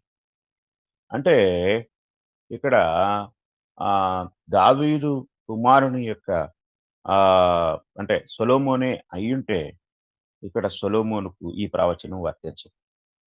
కనుక ఎవరిని గురించి సమూయేలు రచిస్తున్నాడు అనే సంగతి మనం జాగ్రత్తగా పరిశీలిస్తే, జకర్యా గ్రంథం 6వ అధ్యాయము. జకర్యా గ్రంథం 6వ అధ్యాయంలో మనకు ఈ మాట కనపడుతుంది. 6వ అధ్యాయము జకర్యా గ్రంథము మనం చదువుకుందాం. 12, 13 వచనాలు చదువుకుందాం. 12వ వచనం చదువుకుందాం. 6వ అధ్యాయం 12వ వచనం. అతనితో ఇట్లనము, సైన్యములకు అధిపతికి యెహోవా సెలవిచ్చినదేమనగా, చిగురు అను ఒకడు కలడు, అతడు తన స్థలములో నుండి చిగుర్చును, అతడు యెహోవా ఆలయము కట్టును. అతడే యెహోవా ఆలయము కట్టును. అతడు ఘనత వహించుకుని సింహాసనాసీనుడై ఏలును. సింహాసనాసీనుడై అతడు యాజకత్వము చేయగా ఆ ఇద్దరికి సమాధానకరమైన యోచనలు కలుగును. ఇక్కడ యెహోవా ఆలయం, జకర్యా గ్రంథం దగ్గరకు వచ్చేసరికి యెహోవా ఆలయము కట్టబడింది. మరి ఇంకొక ఆలయానికి వచ్చి జకర్యా ప్రవచిస్తూ ఉన్నాడేంటి? సొలొమోను కట్టేశాడు కదా అని అనుకుంటే, జకర్యా ప్రవచించే ఆలయము సొలొమో సమూయేలు రచించిన ఆలయము ఏమిటి అంటే అది క్రొత్త నిబంధనలో పెంతెకోస్తు పండుగ నాడు స్థాపించబడిన ఆలయము అనే సంగతిని మనము గ్రహించవలసిన వారమై ఉన్నాం. తర్వాత మనం ఆలోచించినట్లయితే ఇక ఈ యొక్క ప్రవచనములో చిగురు అని చెప్పబడిన వ్యక్తి ఎవరు అంటే ప్రభువైన యేసుక్రీస్తు వారు. ప్రభువైన యేసుక్రీస్తు వారికి ప్రవచన రూపంలో అనేక పేర్లు ఉన్నాయి. అందులో ఒక పేరేమిటి అనేది మనం గ్రహించినట్లయితే ఆ పేరే చిగురు అనే మాట మనకు కనపడుతుంది. యెషయా గ్రంథం 11వ అధ్యాయం 1వ వచనాన్ని మనం చదువుకున్నట్లయితే అక్కడ ఈ మాట కనపడుతుంది. యెషయి మొద్దు నుండి చిగురు పుట్టును, వాని వేరుల నుండి అంకురము ఎదిగి ఫలించును అనే మాట. యెషయి అనగా మనం దావీదు యొక్క తండ్రి గారి పేరు యెషయి. యెషయి మొద్దు నుండి అంటే దావీదు వంశము మొద్దైపోయింది, అంతరించిపోతుంది అనుకునే దశలో ఒక చిగురు పుడతాడు. ఆ చిగురే ప్రభువైన యేసుక్రీస్తు వారు. ఆ చిగురు అనే ఆయనే యెహోవా ఆలయాన్ని కడతాడు అనేది ఇక్కడ జకరియా ప్రవచనమై ఉంది. తరువాత రెండవ ప్రవచనాన్ని మనం చూసినట్లయితే యెషయా ప్రవచనాన్ని మనం ఇక్కడ చూడొచ్చు. యెషయా ప్రవచిస్తాడు. యెషయా గ్రంథం 2వ అధ్యాయము 1వ వచనాన్ని మనం చదువుకున్నట్లయితే మొదటి వచనం నుండి అక్కడ యూదాను గూర్చియు యెరూషలేమును గూర్చియు ఆమోజు కుమారుడైన యెషయాకు దర్శనము వలన కలిగిన దేవోక్తి. అంత్య దినములలో పర్వతముల పైన యెహోవా మందిర పర్వత శిఖరమున స్థిరపరచబడి కొండల కంటే ఎత్తుగా ఎత్తబడును. ప్రవాహము వచ్చినట్లు సమస్త అన్యజనులు దానిలోనికి వచ్చెదరు. ఆ కాలమున సియోనులో నుండి ధర్మశాస్త్రం, యెరూషలేములో నుండి యెహోవాకు బయలువెళ్ళెను. జనములు గుంపులు గుంపులుగా వచ్చి యాకోబు దేవుని మందిరమునకు యెహోవా పర్వతమునకు మనము వెళుదము రండి. ఆయన తన మార్గముల విషయమై మనకు బోధించును, మనము ఆయన త్రోవల్లో నడుతుము అని చెప్పుకొందురు. ఆయన మధ్యవర్తి అయి అన్ని జనులకు న్యాయము తీర్చును, అనేక జనములకు తీర్పు తీర్చును. వారు తమ ఖడ్గములను నాగటి నక్కులుగాను తమ ఈటెలను మచ్చు కత్తులుగాను సాగగొట్టుదురు. జనం మీదికి జనము ఖడ్గం ఎత్తక ఉండును. యుద్ధము చేయ నేర్చుకునుట ఇక మానివేయును. ఇలా ఈ 4 వచనాల్లో స్థాపించబోయే సంఘాన్ని గురించి యెషయా గారు ప్రవచించారు. ప్రవచన భాషలో దాగి ఉన్న క్రీస్తు ప్రభు యొక్క సంఘాన్ని ఇప్పుడు మనం పరిశీలన చేద్దాం. అంత్య దినములలో అన్న మాటకు అర్థం ఏంటంటే బైబిల్ ప్రకారము 3 యుగాలు మనకి కనపడతాయి. అందులో 1 పితరుల యుగము, 2 ధర్మశాస్త్ర యుగము, 3 క్రైస్తవ యుగము. ఇక్కడ 2వ యుగమైన ధర్మశాస్త్ర యుగపు చివరిలో అంటే ధర్మశాస్త్రము అంతరించిపోయి క్రైస్తవ యుగము ప్రారంభమయ్యే ఆ చివరి దినాలలో ఏం జరుగుతుంది అంటే యెహోవా మందిర పర్వత శిఖరమున స్థిరపరచబడి అంటే ఎత్తైన స్థితిలోనికి హెచ్చించబడే ఒక మందిరము ఇది. కొండల కంటే ఎత్తుగా ఎత్తబడు. ప్రవాహము వచ్చినట్లు సమస్త అన్యజనులు దానిలోనికి వచ్చుతారు. ఇక్కడ యెహోవా మందిరము, యాకోబు మందిరము అని 2, 3 వచనాల్లో ఈ మందిరము పిలువబడింది.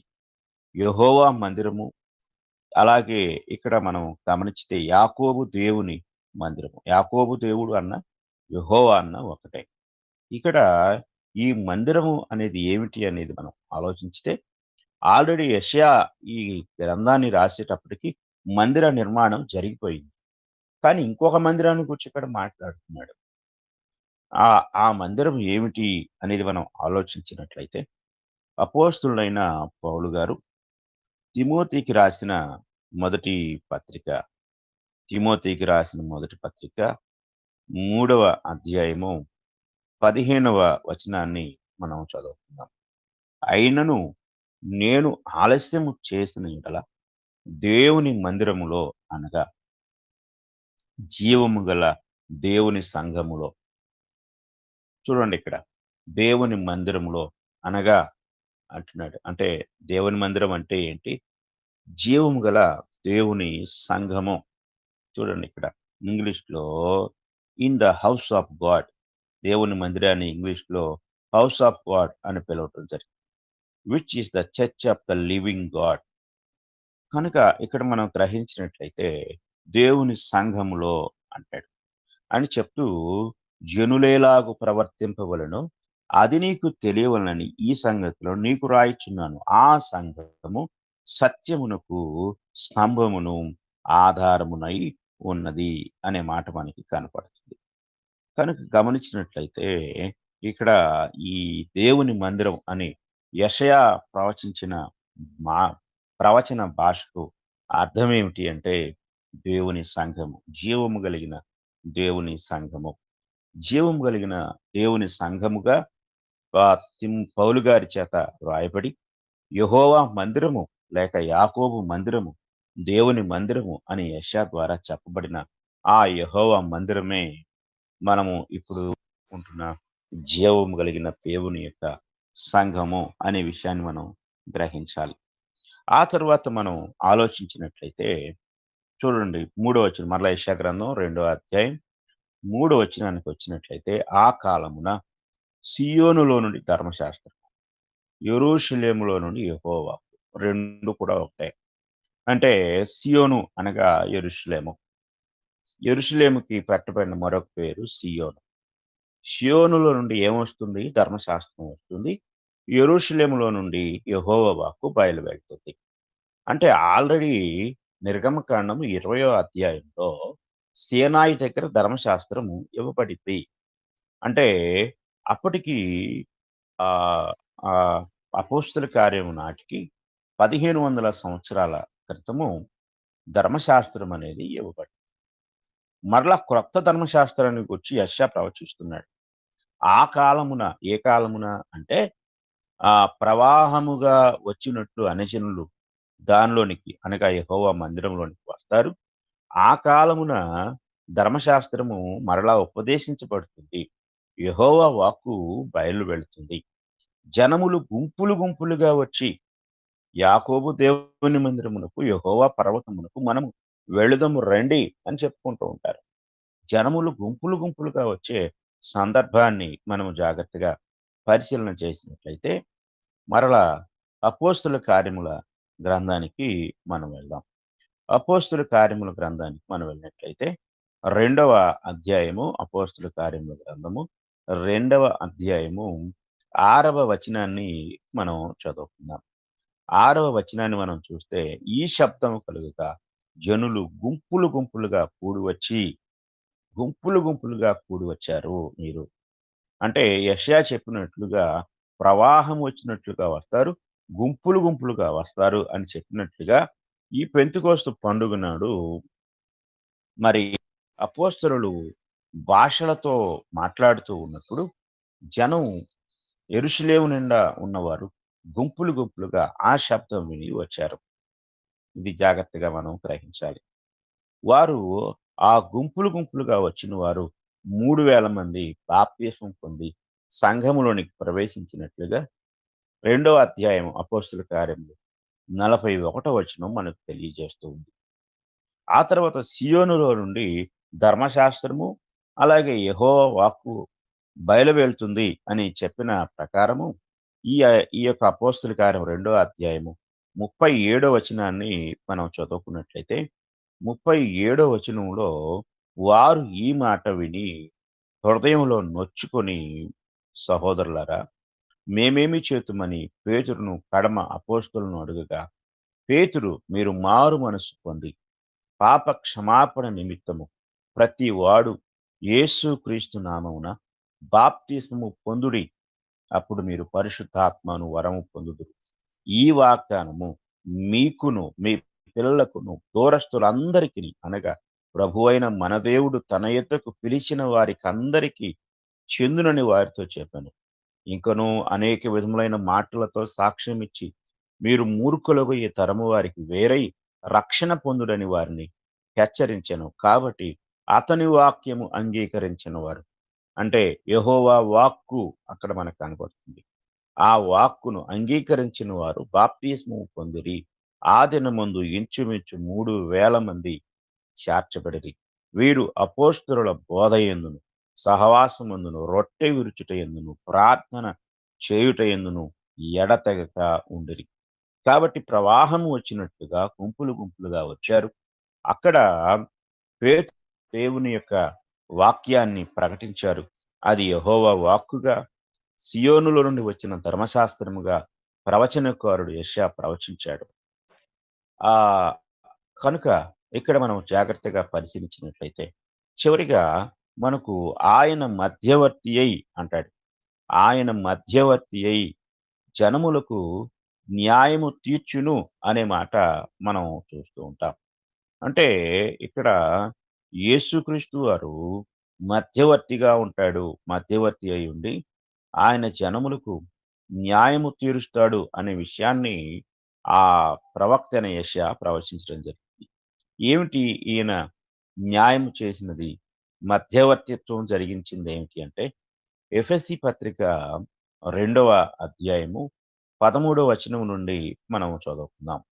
2వ అధ్యాయము 13వ వచనం నుండి మనం చూస్తే, ఆయనను మునుపు దూరస్తులైన మీరు ఇప్పుడు క్రీస్తు యేసునందు క్రీస్తు రక్తం వలన సమీపస్తులై ఉన్నారు. ఆయన మన సమాధానమై ఉండి మీకును మాకును ఉండిన ద్వేషమును అనగా విధిరూపకమైన ఆజ్ఞలు గల ధర్మశాస్త్రమును తన శరీరమందు కొట్టివేటు చేత మధ్య గోడను పడగొట్టి ఇట్లు సంధి చేయుచు అంటున్నాడు. మధ్యవర్తి ఏం చేస్తున్నాడంటే ఇద్దరు శత్రు స్వభావం కలిగిన వ్యక్తుల మధ్య సంధి చేస్తూ ఈ ఇద్దరిని తన యందు ఒక్క నూతన పురుషునిగా సృష్టించి తన శిలువ వలన ఆ ద్వేషమును సంహరించి దాని ద్వారా వీరిద్దరిని ఏక శరీరంగా చేసి దేవునితో సమాధానపరచవలనని ఇలాగు చేసిన గనుక ఆయనయే మనకు సమాధానకారకుడై ఉన్నాడు. కనుక ఆయన ఆ యేసుక్రీస్తు వారు వచ్చి ఈ గొప్ప కార్యాన్ని జరిగించినట్లుగా ఇక్కడ మనం చూడగలం. ఇలాగా యెషయా ప్రవచించిన ప్రవచనము పెంతెకోస్తు నాడు నెరవేర్చబడి ఆ ప్రవచన రూపంలో ఉన్న దేవుని మందిరము అనబడిన క్రీస్తు ప్రభు యొక్క సంఘము అక్కడ స్థాపించబడినట్లుగా మనం చూస్తాం. ఇక 3వ ప్రవచనాన్ని మనం చూసినట్లయితే దానియేలు ప్రవచనాన్ని మనం చూడగలం.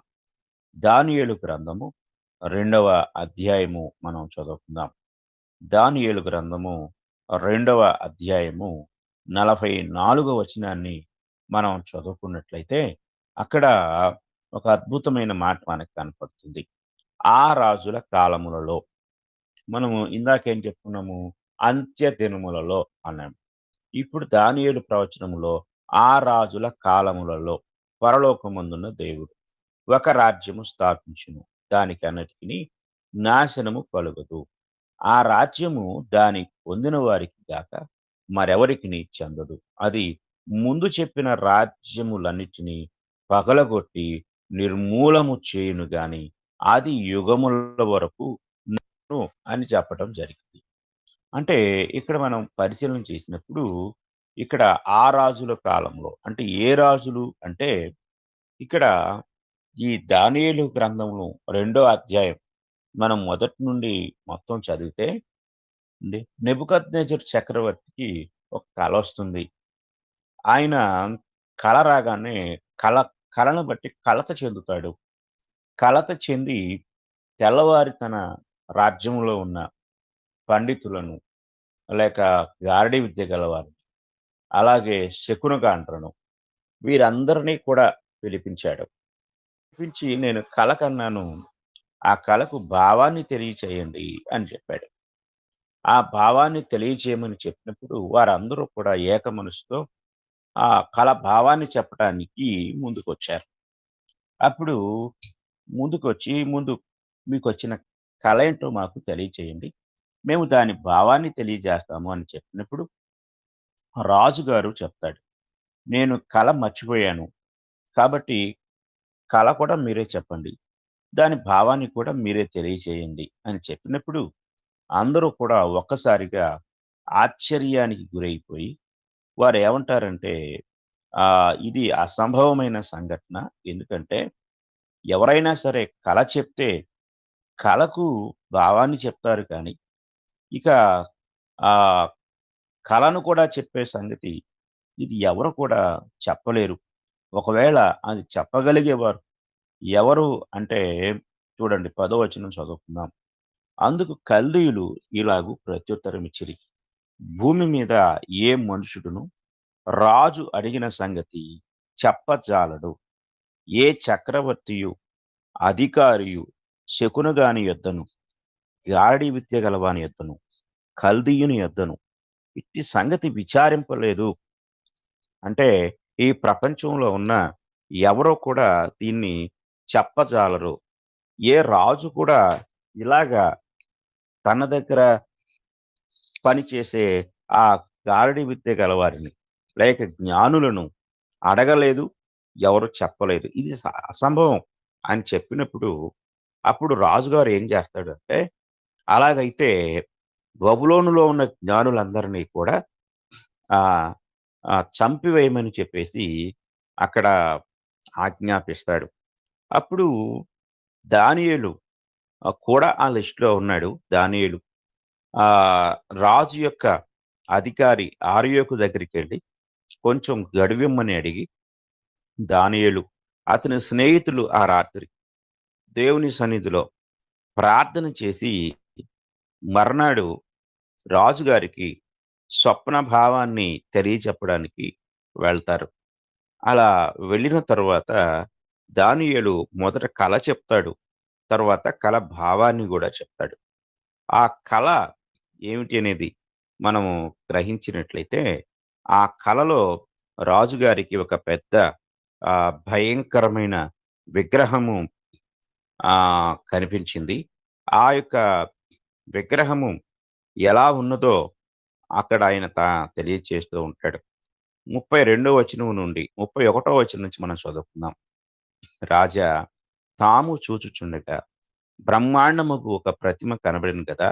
ఈ గొప్ప ప్రతిమ మహాప్రకాశమును భయంకరమునైన రూపమును గలదై అమరి ఎదుట నిలిచెను. ఆ ప్రతిమ యొక్క శిరస్సు మేల్మి బంగారుమయమైనదియు, దాని రొమ్మును భుజములను వెండివియు, దాని ఉదరమును తొడలను ఇత్తడివియు, దాని మోకాళ్ళు ఇనుపవియు, దాని పాదములలో ఒక భాగము ఇనుపదియు ఒక భాగము మట్టిదియునై ఉండెను. మరియు చేతి సహాయము లేక తీయబడిన ఒక రాయి ఇనుమును మట్టియు కలిసిన ఆ ప్రతిమ యొక్క పాదముల మీద పడి దాని పాదములను తుత్తునియలుగా విరగగొట్టినట్లు తమకు కనబడిన కదా.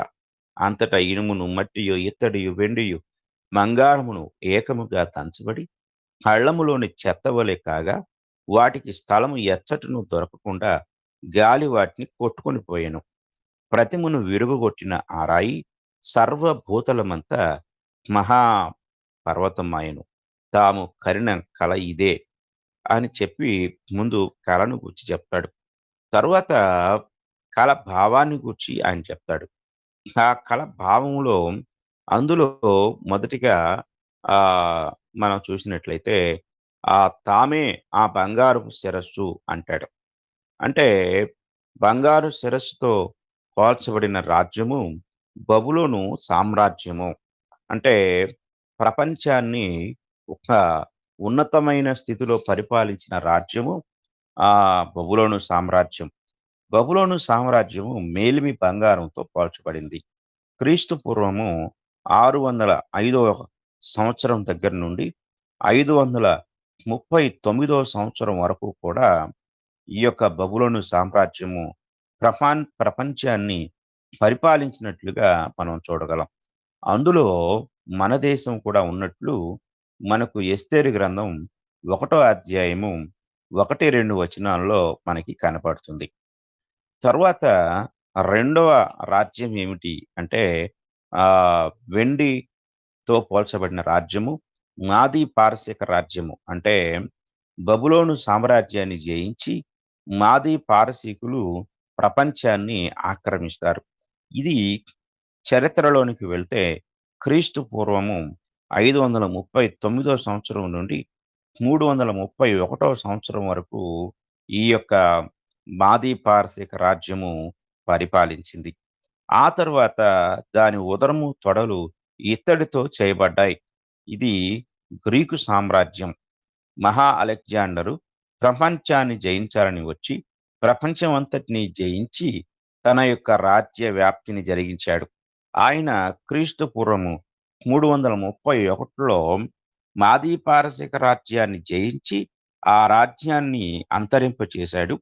అంతరింపచేసిన తరువాత ఆ యొక్క గ్రీకు సామ్రాజ్యము క్రీస్తు పూర్వము 63వ సంవత్సరం వరకు ప్రపంచాన్ని పరిపాలించింది. ఆయన చనిపోయిన తర్వాత ఆయన యొక్క రాజ్యము ముక్కలైపోయింది. అలాంటి పరిస్థితుల్లో రాజ్యము అనిశ్చితితో ఉన్నప్పుడు ఆయన అధిపతులు రాజ్యాన్ని పంచుకొని పరిపాలించే సమయంలో రోమియులు ఆ యొక్క గ్రీకు రాజ్యం పైన దండెత్తి క్రీస్తు పూర్వము 63వ సంవత్సరంలో దాన్ని జయించి ఓడించి తమ రాజ్య స్థాపన జరిగించారు. వారు క్రీస్తు శకము 476వ సంవత్సరం వరకు కూడా వారి రాజ్య పరిపాలన కొనసాగించారు. ఇలాంటి పరిస్థితుల్లో చేతి సహాయము లేకుండా తీయబడిన రాయి, అంటే ఎవరో కూడా చేతితో పట్టుకోకుండానే దానంతట అదే గాల్లో లేచిన ఆ చిన్న రాయి క్రీస్తు ప్రభు యొక్క రాజ్యము లేక క్రీస్తు ప్రభు యొక్క సంఘము. ఆ రాయి ఆ విగ్రహం మీద పడింది. అంటే ఆ రాజ్యాల మీద పడినప్పుడు ఆ రాజ్యాలను దంచి ఆ గాల్లో పొట్టులాగా తేలచేసినప్పుడు ఈ బబులోను సామ్రాజ్యం, అలాగే మాది పారసీక సామ్రాజ్యం, అలాగే గ్రీకు సామ్రాజ్యం, అలాగే రోమా సామ్రాజ్యం, అన్ని రాజ్యాలు అంతు లేకుండా అయిపోయాయి. క్రీస్తు రాజ్యం మాత్రమే సర్వభూతలమంతా మహాపర్వతము అయిపోయింది. యేసుక్రీస్తు వారు చెప్పారు, మత్తయి సువార్త మార్కు సువార్త 16వ అధ్యాయం 15వ వచనంలో, మీరు సర్వ సృష్టికి వెళ్ళి సువార్తను ప్రకటించండి. అంటే సర్వ సృష్టికి క్రీస్తు రాజ్య వ్యాప్తిని జరిగించండి అని ఆయన తెలియచేశారు. ఆయన ఆదేశానుసారము శిష్యులు ఆ యొక్క సువార్తను ప్రకటించారు. దేశ దేశాలకు వారు పంపబడ్డారు. ఈరోజు ప్రపంచ వ్యాప్తంగా ఆ రాజ్యం యొక్క వ్యాప్తి జరుగుతూ ఉంది. కనుక సర్వభూతలమంత మహాపర్వతమైనది క్రీస్తు రాజ్యం అనబడిన క్రీస్తు సంఘము. కనుక ఇక్కడ మనం జాగ్రత్తగా పరిశీలించినట్లయితే ఇది దానియేలు ప్రవచించిన ప్రవచనము. ఆ తర్వాత మనము 4వదిగా యోవేలు ప్రవచనాన్ని చూద్దాం. యోవేలు ప్రవచనాన్ని మనం చూసినట్లయితే యోవేలు గ్రంథము 2వ అధ్యాయము, యోవేలు గ్రంథము 2వ అధ్యాయాన్ని మనం చదువుకున్నట్లయితే యోవేలు గ్రంథము 2వ అధ్యాయము 28వ వచనము నుండి మనం చూడగలం. 28వ వచనాన్ని మనం చదువుకుంటే, తరువాత నేను సర్వజనుల మీద నా ఆత్మను కుమరింతును, మీ కుమారులను మీ కుమార్తెలను ప్రవచనములు చెప్పుదురు, మీ ముసలివారు కలలు కందురు, మీ యవనులు దర్శనములను చూతురు. ఆ దినములలో నేను పనివారి మీదను పనికత్తెల మీదను నా ఆత్మను కుమరించుదును. ఇది యోవేలు ప్రవచించిన ప్రవచనము. ఆ యొక్క ప్రవచన ప్రకారము 32వ వచనానికి వస్తే, యెహోవా సెలవిచ్చినట్లు సియోను కొండ మీదను యెరూషలేములోను తప్పించుకున్న వారందరూ శేషించిన వారిలో యెహోవా పిలుచువారు కనబడుదురు. ఆ దినమున యెహోవా నామమును బట్టి ఆయనకు ప్రార్థన చేయు వారందరూ రక్షింపబడుదురు. ఈ ప్రవచనాన్ని పేతురు గారు తన ప్రసంగంలో ఆయన ప్రస్తావించారు. అపోస్తుల కార్యముల గ్రంథము 2వ అధ్యాయానికి మనం వెళ్ళినట్లయితే 2వ అధ్యాయంలో పరిశుద్ధాత్మ చేత నింపబడి భాషల ద్వారా సువార్త ప్రకటిస్తూ ఉన్న ఆ అపోస్తులను చూసి కొంతమంది ఏమనుకున్నారు అంటే, వీరు పొద్దున్నే తాగొచ్చి ఏదో మాట్లాడుతున్నారు అని అపహాస్యం చేశారు. 13వ వచనం చదువుకుందాం. అపోస్తుల కార్యముల గ్రంథం 2వ అధ్యాయం 13వ వచనం చూస్తే, కొందరైతే వీరు క్రొత్త మద్యముతో నిండి ఉన్నారని అపహాస్యము చేసిరి. అయితే పేతురు ఆ 11 కూడా లేచి నిలిచి బిగ్గరగా వారితో ఇట్లనెను, యూదయ మనుషులారా, యెరూషలేములో కాపురమున్న సమస్త జనులారా, ఇది మీకు తెలియగాక. చెవియొగ్గి నా మాటలు వినుడి. మీరు ఊహించున్నట్టు వీరు మత్తులు కారు, ప్రొద్దు పొడిచి జామైనా కాలేదు. యోవేలు ప్రవక్త ద్వారా చెప్పబడిన సంగతి ఇదే, ఏమనగా అంత్య దినముల యందు నేను మనుషులందరి మీద నా ఆత్మను కుమరించెదను. మీ కుమారులను మీ కుమార్తెలను ప్రవచించెదను. మీ యవనులకు దర్శనములు కలుగును, మీ వృద్ధులు కలలు కందురు అని ఆయన ఆ ఆ యొక్క యోవేలు ప్రవచనాన్ని గురించి మాట్లాడుతూ, యోవేలు ప్రవచించినది ఇదే అంటాడు. అంటే యోవేలు ప్రవక్త ద్వారా చెప్పబడిన సంగతి ఇదే అంటే, ఇప్పుడు మీరు చూస్తున్నారు కదా, మీరు భాషలు మాట్లాడటం, అదే యోవేలు ప్రవచించిన ప్రవచనం. యోవేలు ప్రవచించిన ప్రవచనం ఇక్కడ నెరవేర్చబడుతూ ఉంది. యెషయా ప్రవచించిన ప్రవచనం అపోస్తుల కార్యం 2వ అధ్యాయంలో నెరవేరింది. అలాగే దానియేలు ప్రవచించిన ప్రవచనం అపోస్తుల కార్యం 2వ అధ్యాయంలో నెరవేర్చబడింది. అలాగే యోవేలు ప్రవచించిన ప్రవచనం ఇప్పుడు పేతురు రిపీట్ చేయబడుతూ, ఇదిగో యోవేలు చెప్పాడు కదా, అదే ఇది అని యోవేలు ద్వారా చెప్పబడతా ఉంది. ఇక 5వదిగా మీకా ప్రవచనాన్ని మనం జ్ఞాపకం చేసుకుందాం. మీకా ప్రవచనము ఇంచుమించు మనకి యెషయా ప్రవచనాన్ని జ్ఞాపకం చేస్తుంది. మీకా గ్రంథము 4వ అధ్యాయము 1వ వచనం నుండి మనం చదువుకుందాం. అంత్య దినములలో యెహోవా మందిర పర్వతముల శిఖరమును స్థిరపరచబడి కొండల కంటే ఎత్తుగా ఎత్తబడగా ప్రవాహము వచ్చినట్లు జనులు దానిలోనికి వత్తురు. కాబట్టి ఆ కాలమున అన్ని జనులు అనేకులు వచ్చి సియోనులోని ధర్మశాస్త్రము, యెరూషలేములో నుండి యెహోవా వాక్కు బయలువెళ్ళును. యాకోబు దేవుని మందిరమునకు, యెహోవా పర్వతమునకు మనము వెళుదము రండి. ఆయన తన మార్గముల విషయమై మనకు బోధించును, మనము ఆయన త్రోవల్లో నడుచుకుందుము అని చెప్పుకొందురు. కనుక మనము ఈ యొక్క ఆ అధ్యాయంలో యెషయా ప్రవచనాన్ని మనం ఇంచుమించుగా ఇందులో చూడొచ్చు. కనుక యెషయా దేని గూర్చి ప్రవచించాడో మీకా కూడా అదే విషయాన్ని ప్రవచించారు. అలాగే చివరిగా తరువాతదిగా మనము 6వదిగా జకరియా ప్రవచనాన్ని మనం ఇక్కడ చూద్దాం. జకరియా ప్రవచనం మనం ఆల్రెడీ చదువుకున్నాం. అయినా జకరియా ప్రవచనాన్ని చూస్తే 6వ అధ్యాయము 12వ వచనములో జకరియా ఇలా చెప్తూ ఉంటాడు, అతనితో ఇట్లనుము, సైన్యములకు అధిపతికి యెహోవా సెలవిచ్చినదేమనగా, చిగురు అను ఒకడు కలడు, అతడు తన స్థలములో నుండి చిగుర్చును, అతడు యెహోవా ఆలయమును కట్టును, అతడే యెహోవా ఆలయమును కట్టును అని ఆయన యెహోవా ఆలయం అనగా యాకోబు మందిరం అనగా యెహోవా మందిరం అనగా సంఘము, క్రీస్తు ప్రభు యొక్క సంఘము అన్న సంగతిని మనం ఇక్కడ గ్రహించవలసిన వారమై ఉన్నాం. తర్వాత మనం గమనించినట్లయితే 7వదిగా బాప్తిస్మమిచ్చు యోహాను, క్రొత్త నిబంధన కాలపు ప్రవక్తగా చెప్పబడిన బాప్తిస్మమిచ్చు యోహాను గారు కూడా ప్రవచించారు. ఇది మనకు మత్తయి సువార్త 3వ అధ్యాయము 1వ వచనంలో కనబడుతుంది. 3వ అధ్యాయం 1వ వచనం చూస్తే, ఆ దినముల యందు బాప్తిస్మమిచ్చు యోహాను వచ్చి, పరలోక రాజ్యము సమీపించి ఉన్నది, మారు మనసు పొందుడని యూదయ అరణ్యములో ప్రకటించుచుండెను. పరలోక రాజ్యము సమీపముగా ఉంది అని ఇక్కడ బాప్తిస్మిచ్చు యోహాను ప్రవచించాడు. అంటే ఇక్కడ సమీపముగా ఉన్నది అనే మాట మనం జాగ్రత్తగా గమనిస్తే ఇంగ్లీష్లో ఇలా రాయబడుతుంది, the kingdom of heaven is at hand, అంటే చేతికి అందునంత దగ్గరలో ఉంది. అది దగ్గరకు వచ్చేసింది అని బాప్తిస్మిచ్చి యోహాను గారు ప్రవచించటం జరిగింది.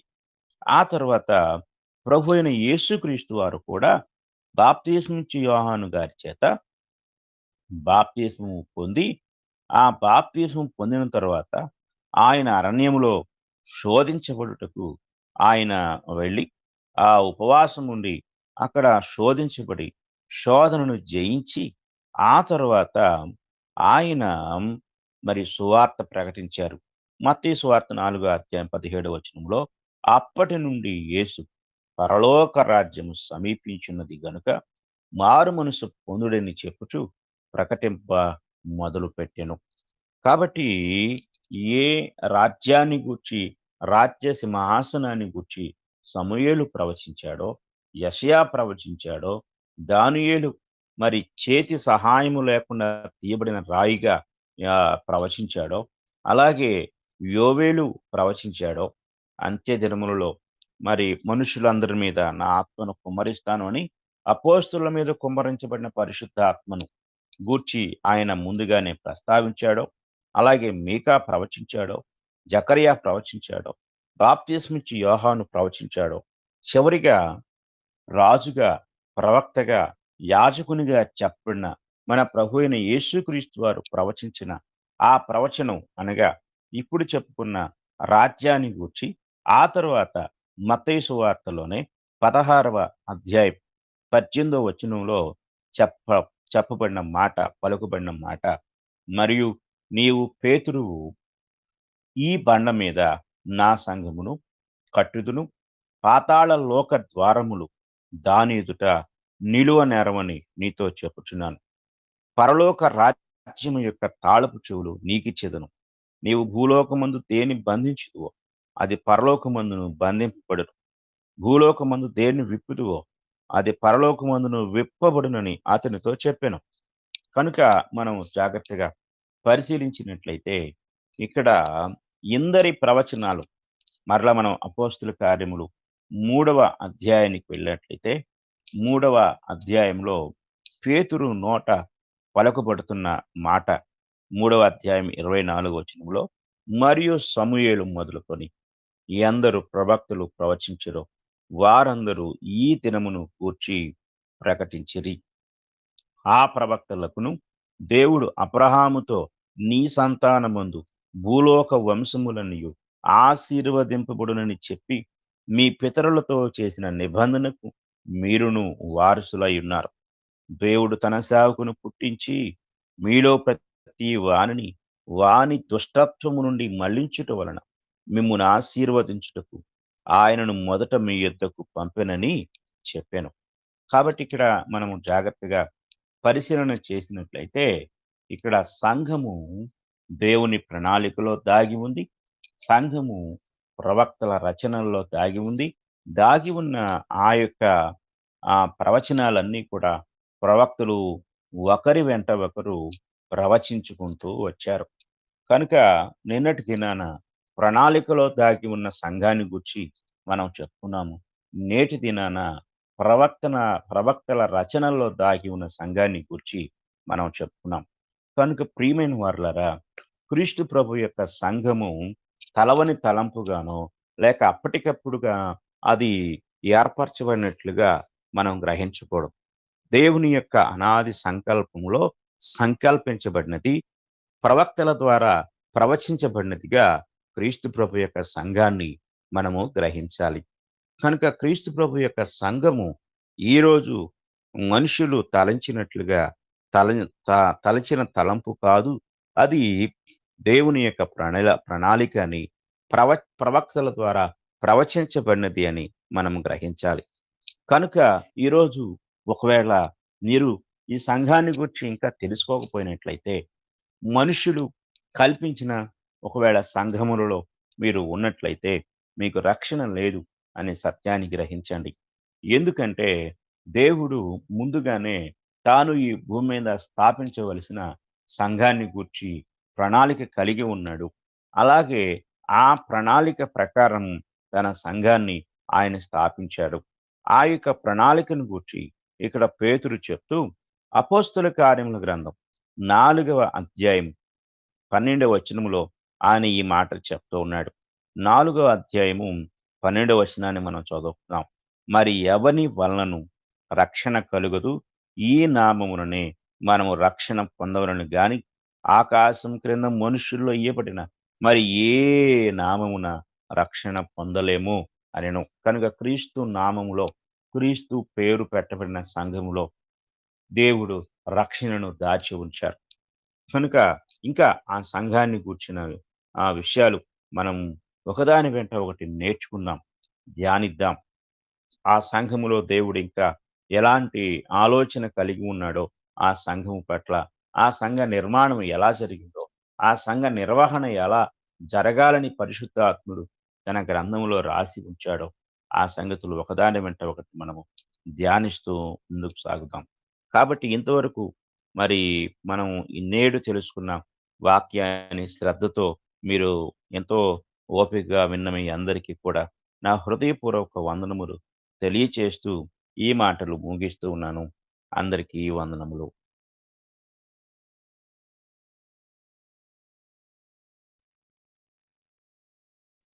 మీకు కూడా వందనములు సార్. మీరే ముగింపు ప్రార్థన చేయండి.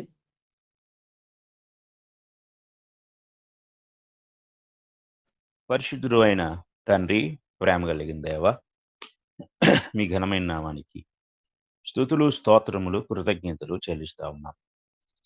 మా తండ్రి, ఇంతవరకు మరి మీ యొక్క కుమారుని ఈ లోకానికి పంపి ఆయన ద్వారా మీరు స్థాపించిన సంఘమును గూర్చిన విషయాలు, సంఘము మీ మనసులో, మీ ప్రణాళికలో ఉన్నదని, అది మీరు ప్రవక్తల ద్వారా ప్రవచించుకుంటూ వచ్చారు, ప్రవక్తల రచనలో దాచి ఉంచారని సంగతులు మేము తెలుసుకున్నాం. మా ప్రియులు ఇంతవరకు కూడా ఈ మాటలు విన్నారు. వారు తండ్రి విన్న ఈ సంగతులను పరిశీలిస్తూ, వారు ఎక్కడైతే ఏ సంఘములో ఆరాధిస్తూ ఉన్నారో, ఆ సంఘము మీ ప్రణాళికలో ఉన్నదో లేదో, మీ ప్రణాళికకు సంబంధించిందో కాదో పరిశీలించుకునే మనసు దయచేయి. మా తండ్రి, మీ కుమారుడు స్వరక్తమిచ్చి సంపాదించిన సంఘం తండ్రి ఈ భూమి మీద స్థాపించుటకు మీరు జగత్తు పునాది వేయబడక ముందే సంకల్పించారు. ఆ సంకల్పానుసారమైన సంఘములో మేము ఉండాలని మీరు కోరుకుంటున్నారు. తండ్రి, యజమానుడు వచ్చి గోధుమలు చల్లిన తరువాత అపవాది వచ్చి శత్రువు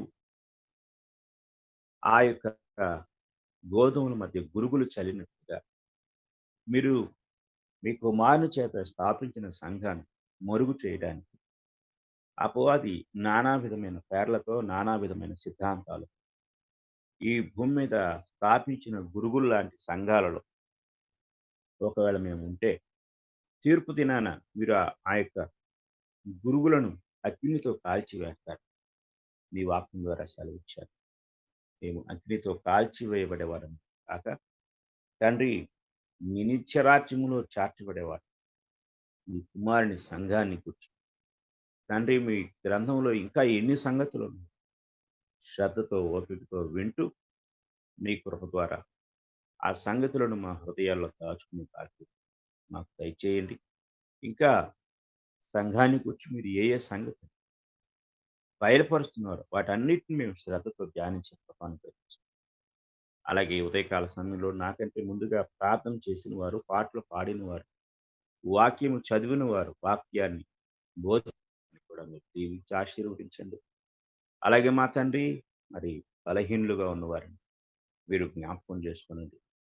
ప్రాముఖ్యంగా మా తండ్రి శివ గారి సహోదరులు, అలాగే హరిత కుమారి గారి యొక్క భర్త గారు, అలాగే తండ్రి మరి సహోదరులు వసంతరావు గారు, అలాగే ఇద్దరు చిన్న బిడ్డల కొరకు మేము ప్రార్థిస్తాం. వారి స్వస్థపరచండి, బలపరచండి. అలాగే తండ్రి ఏప్రిల్ 22వ తారీఖు జరగబోయే తండ్రి ఆన్లైన్ బైబిల్ ఇన్స్టిట్యూట్ యొక్క మీటింగు, ఆ 2వ మీటింగు తండ్రి ఎంతో ఘనముగా, మీకు మహిమకరంగా, ఆ ప్రాంతంలో ఉన్నవారికి, మా గ్రూపులో ఉన్నవారికి దీవెనకరంగా మీరు ఉంచమని వేడుకుంటున్నాం. ఈ కార్యభారం అంతటిని ప్రతిరోజు నిర్వహిస్తూ తండ్రి ముందుకు సాగుతున్న మా సహోదరులు రవి గారిని వారి కుటుంబం మీరు దీవించి ఆశీర్వదించారు. మీ నామం పేరట గొప్ప కార్యాలను తలపెట్టుటకు వాటిని నెరవేర్చుటకు తగిన సామర్థ్యం మీరు అనుగ్రహించారు. మీ కృప ద్వారా ఆశీర్వదించారు.